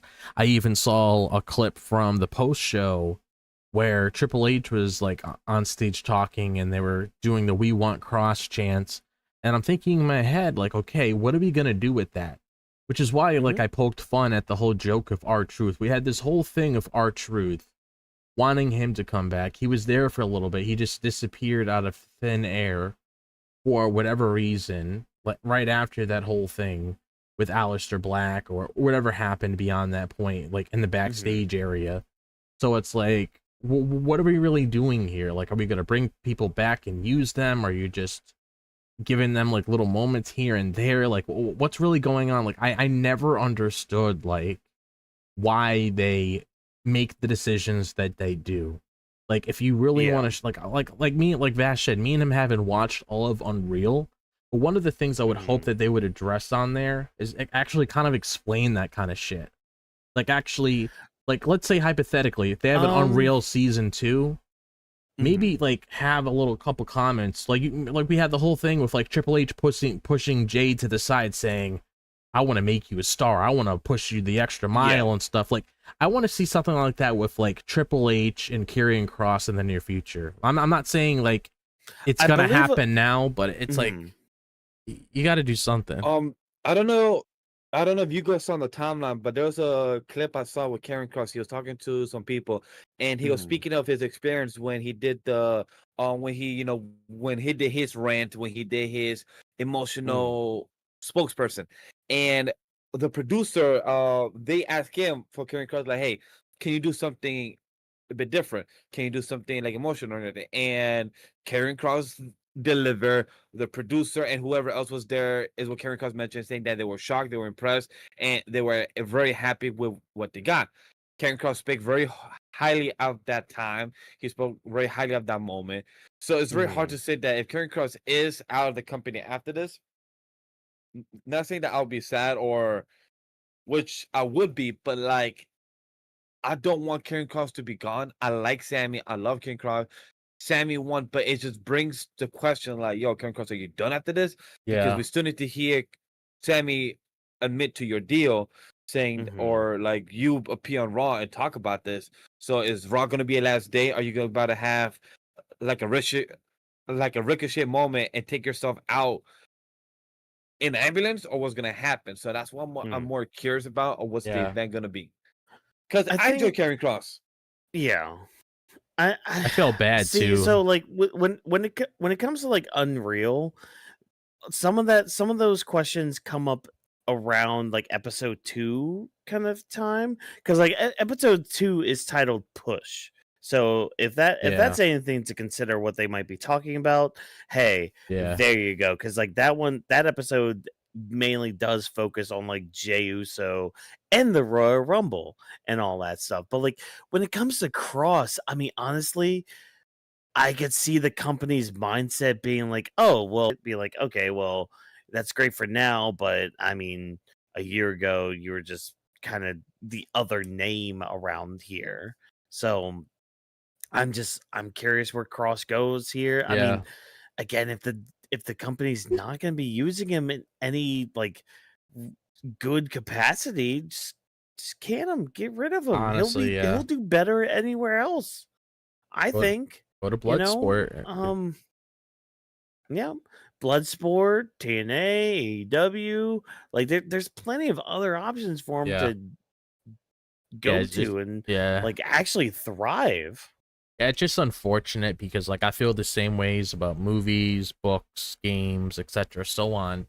It's untapped potential of Karrion Kross. Like there's a lot of things that they could have really done with him. He has the entrance, he has the girl, he has the look, he has the promo ability. You don't have to be a super amazing wrestler to really have a lot of people respect you, but he's a good enough wrestler to really have a match with like that strap match him and Drew McIntyre had a couple years ago. I actually enjoyed that match. I actually had it was fun. Some fun with it.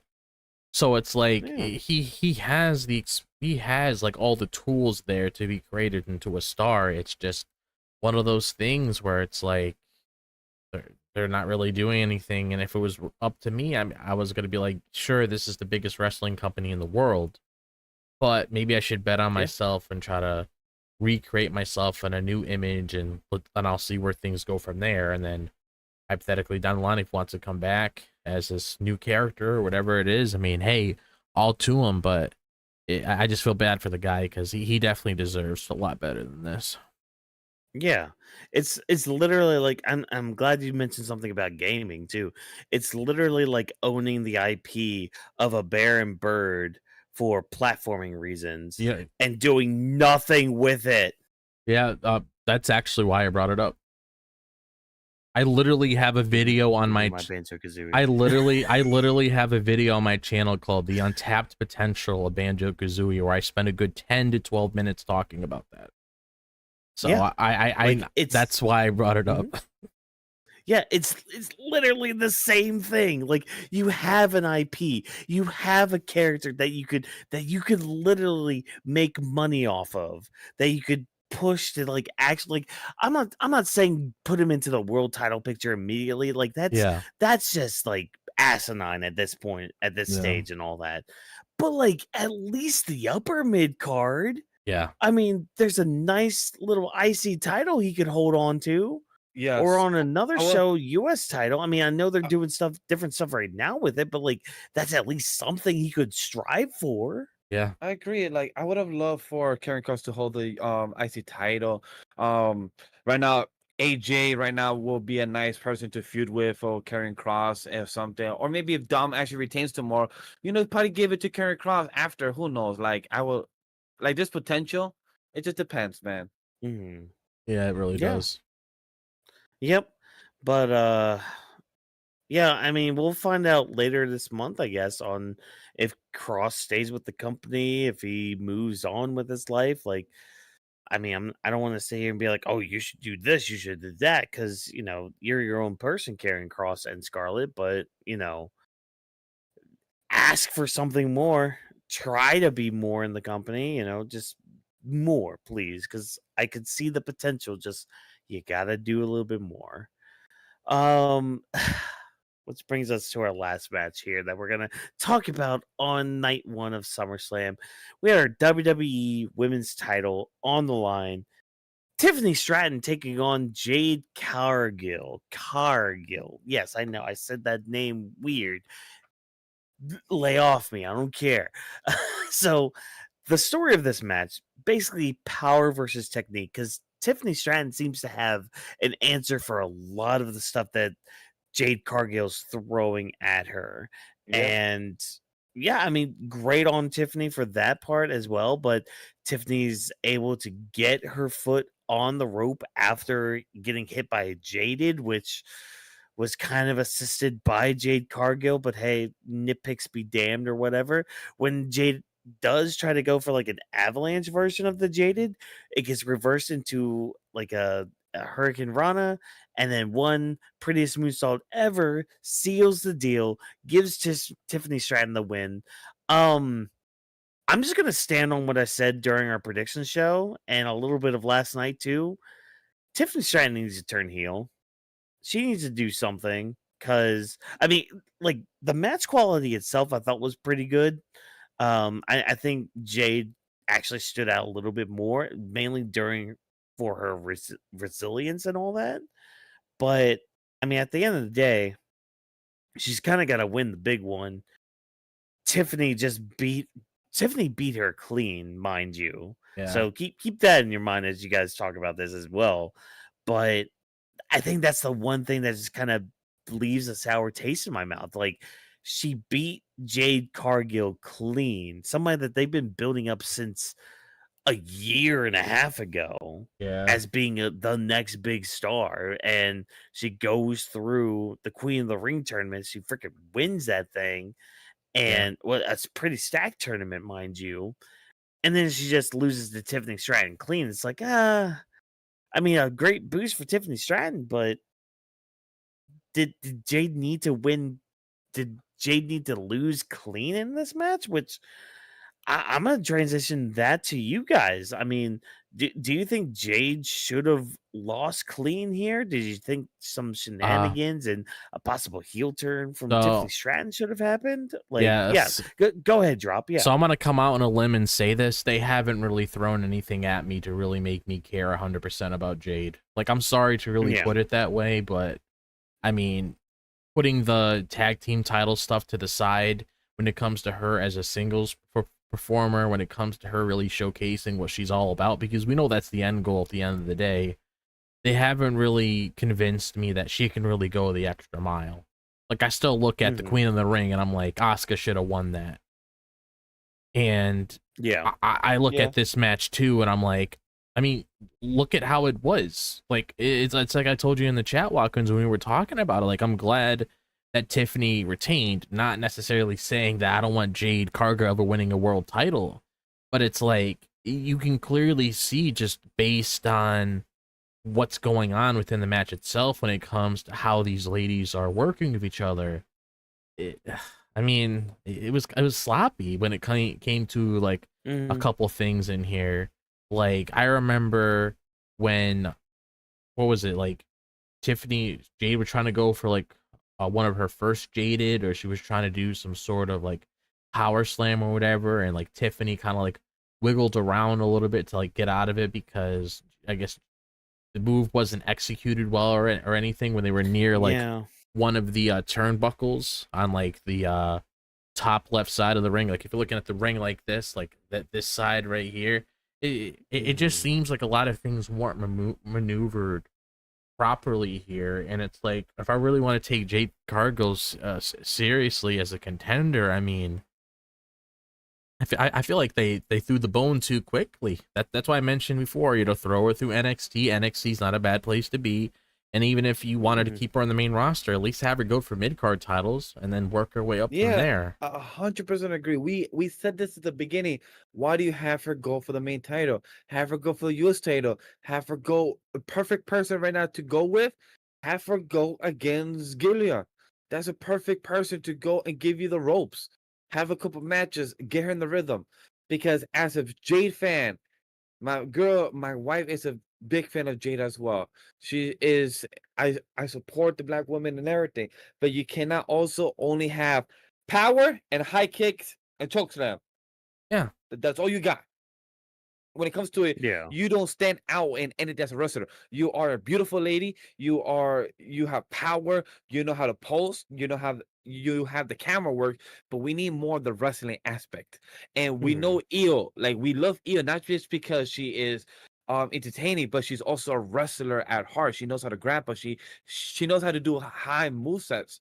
That's why she is like she's Io of the Sky. She has these type of nicknames and has these type of monikers for a reason. Jade, Yeah. you are the storm, but you don't run fast or hit fast or nothing. Like use your name to an advantage. The same thing, like I forgot who was the person. I believe it was Kevin Nash that told Raquel, Yep. use your I was strength. just gonna mention that. I was just gonna mention that as the Yo, look at perfect it. example. Look at us, Marcus. We're in sync. We're in sync, buddy. We got it. So when it comes to Banana. Kevin Nash, to tell Raquel, hey, use your strength. Use your strength to your advantage. Use your upper body as strength for that reason. But Mhm. guess what? Jade, use it. Push Tiffany. Take her down. Use your strength. Use your legs or use your body as the weapon as it is. Wade Barrett and Michael Cole, they hype her up so much that she is like the goddess of the storm, which great for that. I support that. But we need to Mhm. see it in the ring, not just on paper and not just in commentary.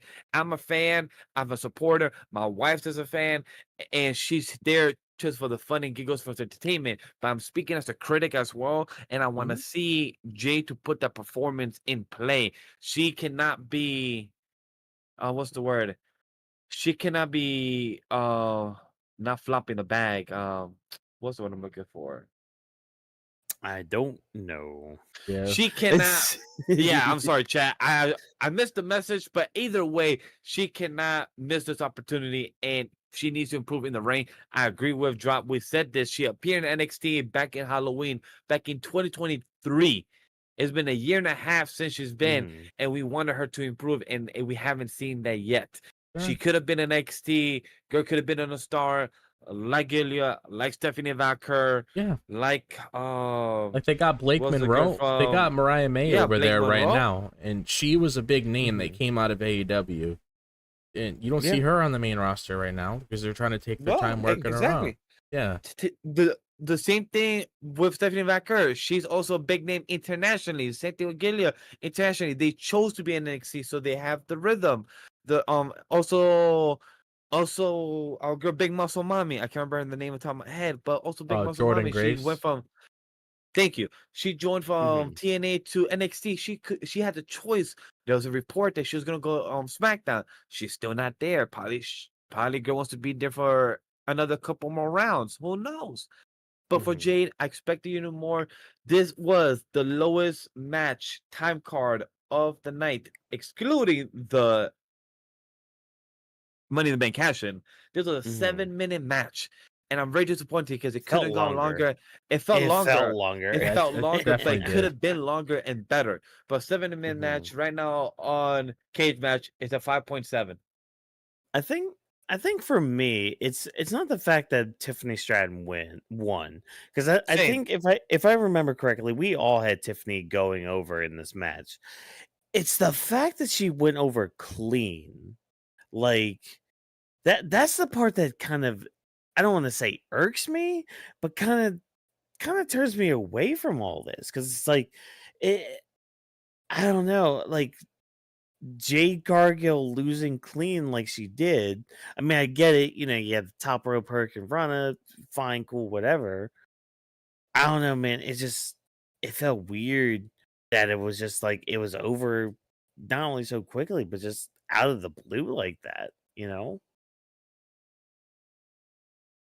I don't know Yeah. what else we could have gotten. Like there's nobody Jade is in cahoots with. There's nobody Tiffany's Yeah. in cahoots with. So it was just one clean. We didn't mind that. Expected that for Tiffany. It sucks that Jade became queen of the ring, but now she's like we saw our first.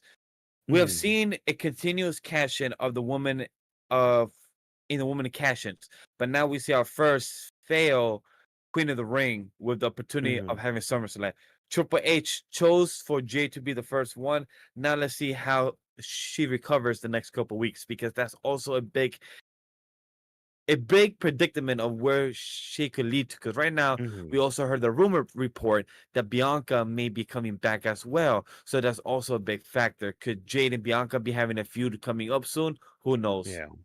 See, that's something that would have actually made the match interesting that you brought up, Vash. If hypothetically Bianca showed up in this match, because at least if Tiffany retained, you would have known where Jade was heading next, because those two haven't really spoke a word towards one another ever since that whole shebang happened a couple months ago. Is mainly just Naomi and Bianca that entire time.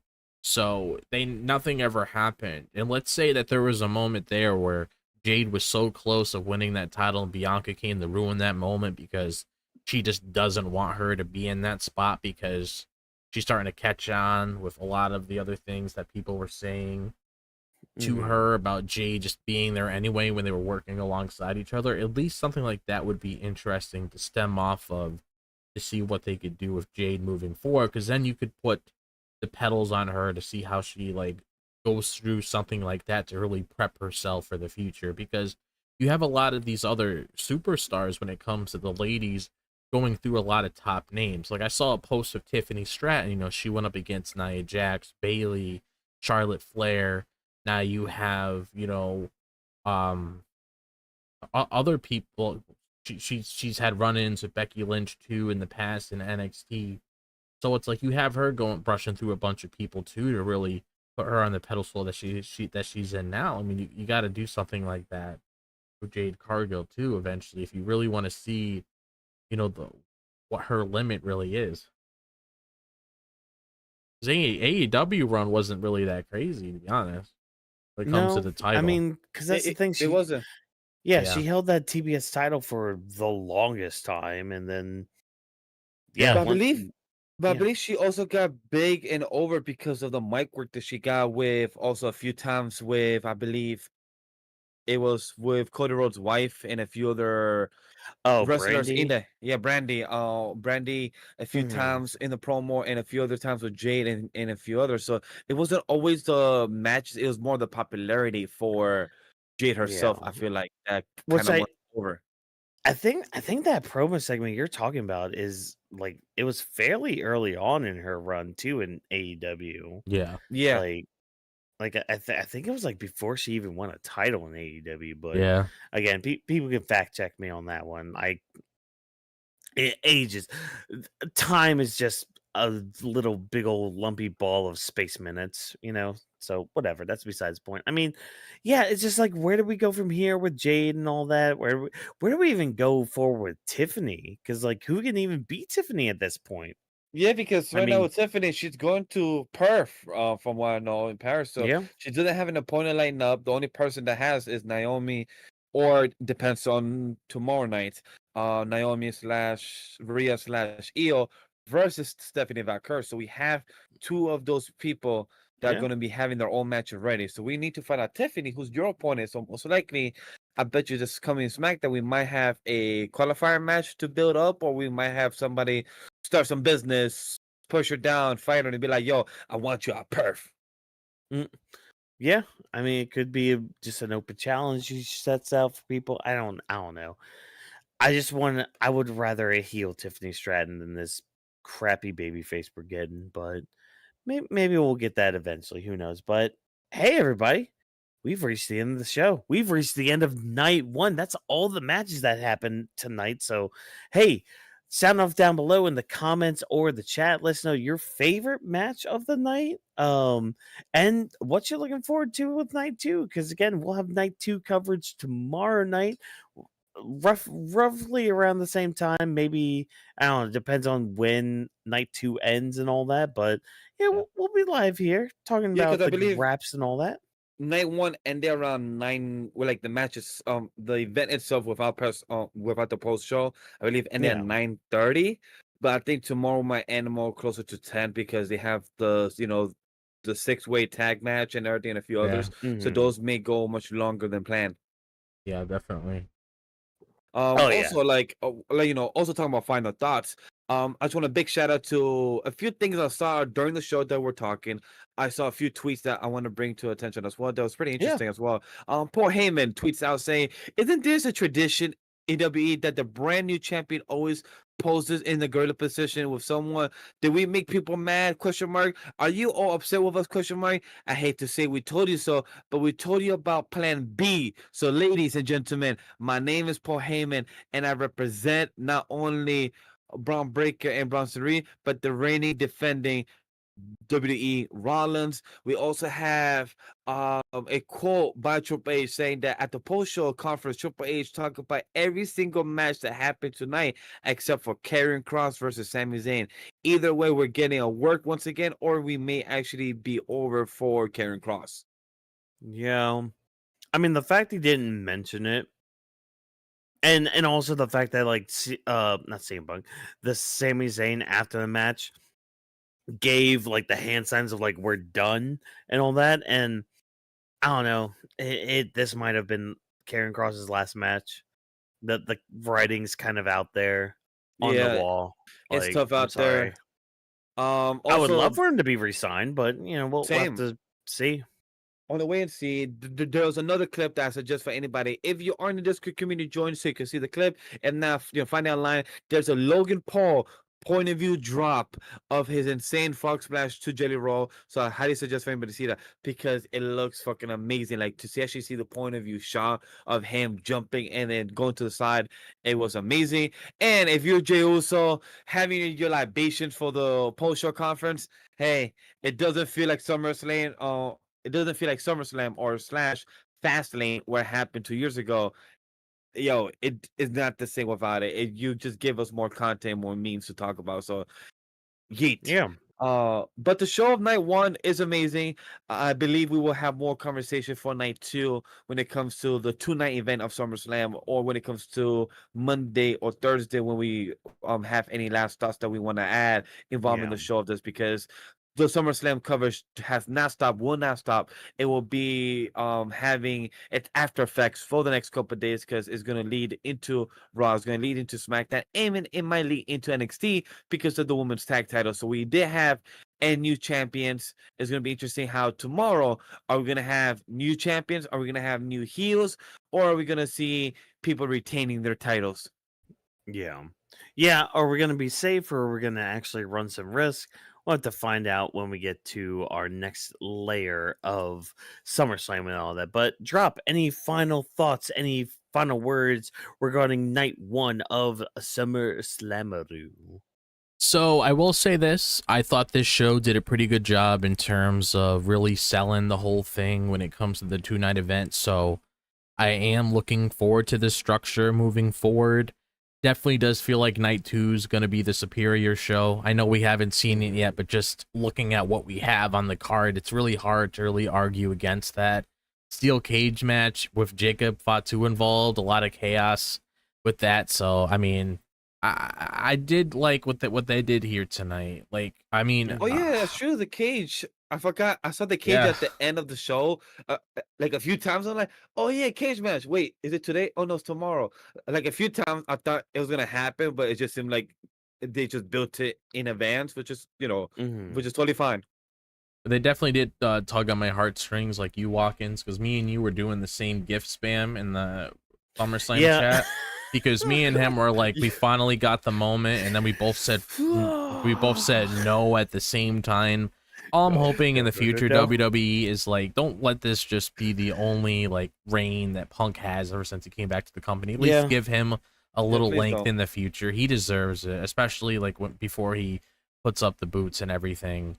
Jelly Roll did good tonight. Looking forward to see what he does moving forward. Logan Paul, regardless how you feel about him, I'm gonna come out and say it. Always delivers very curious to see, what's going to be going on at Roman moving forward, because that's always a question up in the air, really. I mean, Jay honestly could just probably feud with Braun Breaker and Bronson Reed still if he really wanted to, but Roman's the one that's really up there. Charlotte Flair and Alexa Bliss, just shedding a extra thought on that. They deserve it. I'm glad I didn't get the outcome that I predicted. I only went with that because of the whole live thing, but again, when somebody works hard and they deserves it, AJ Styles, then you should definitely reward them for their good behavior and just the amount of effort they put in here. So hopefully we can get that.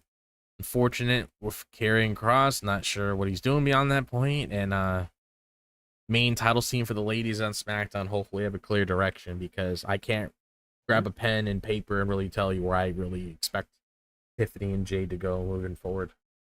No, me either.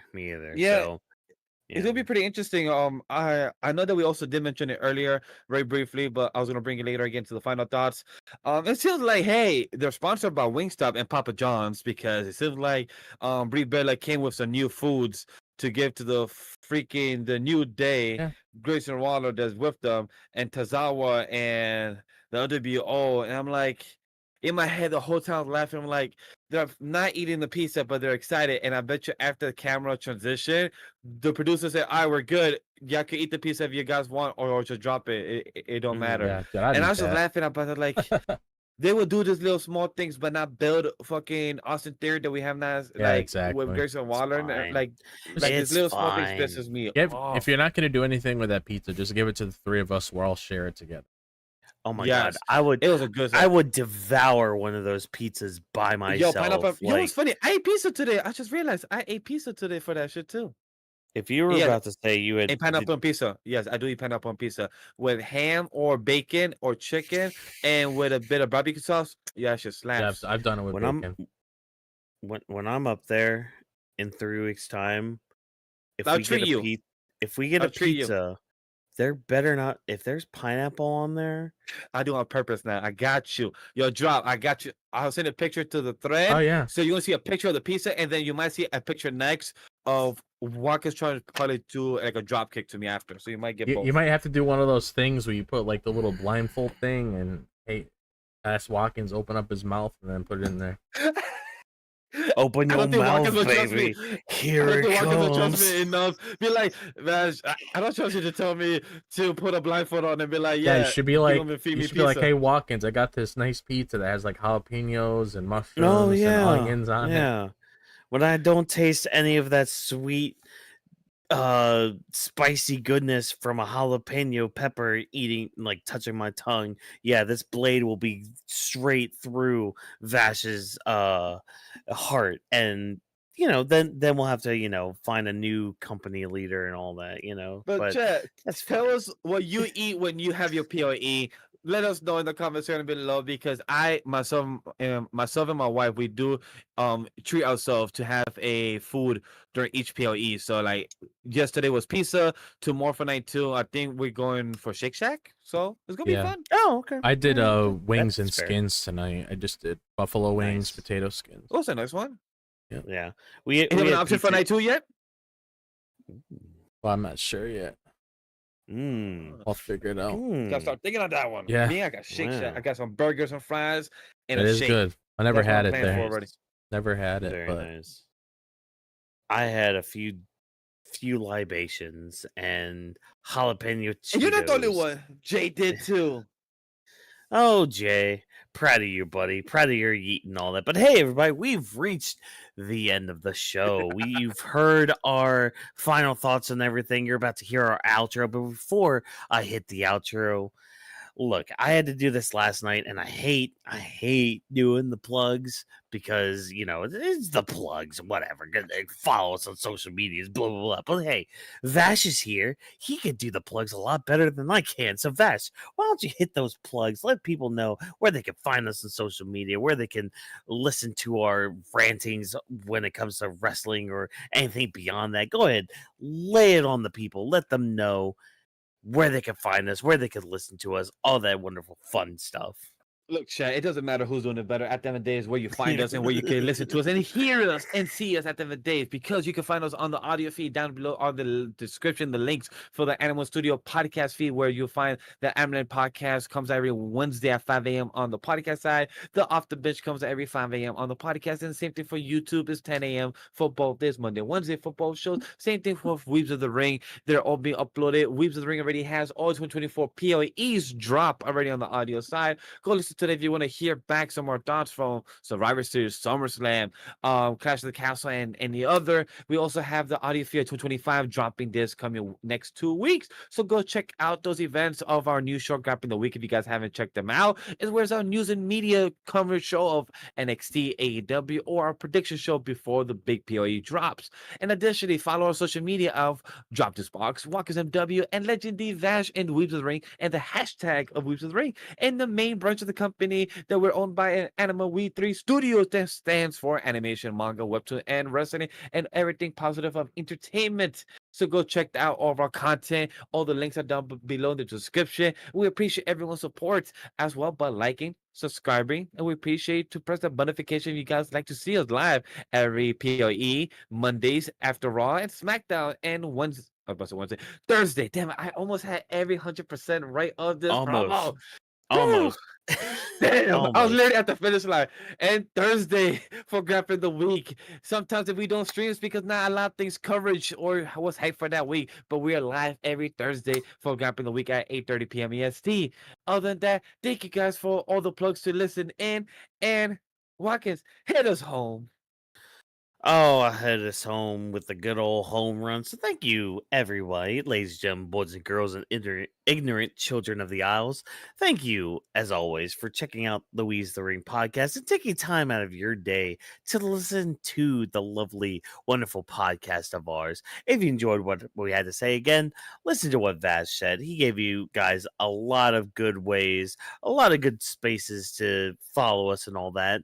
You know, we'll be as active as we can on all these social media platforms. There is so many out there anymore, so it's just choose one, talk to us, interact with us. It'll be great, it'll be fun, it'll be a fan-flipping fantastic time to do all that. But hey, make sure you do exactly what Vash told you to do, but also check out the hashtag known as Weebs of the Ring, because that's a good way as well to talk with us before, during, or after these shows. Because hey, that's a great way to give us feedback, and we love to get the feedback, and we're nothing without you guys tuning in to our show and giving us that feedback. Because hey, we want to upgrade the show, we want to do the best that we can, and the only way we can do that is to get that feedback from our fans.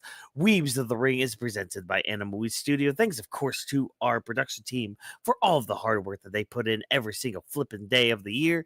Thank you once again for joining us, and remember, as always, no stunt grannies were harmed in a recording of this podcast.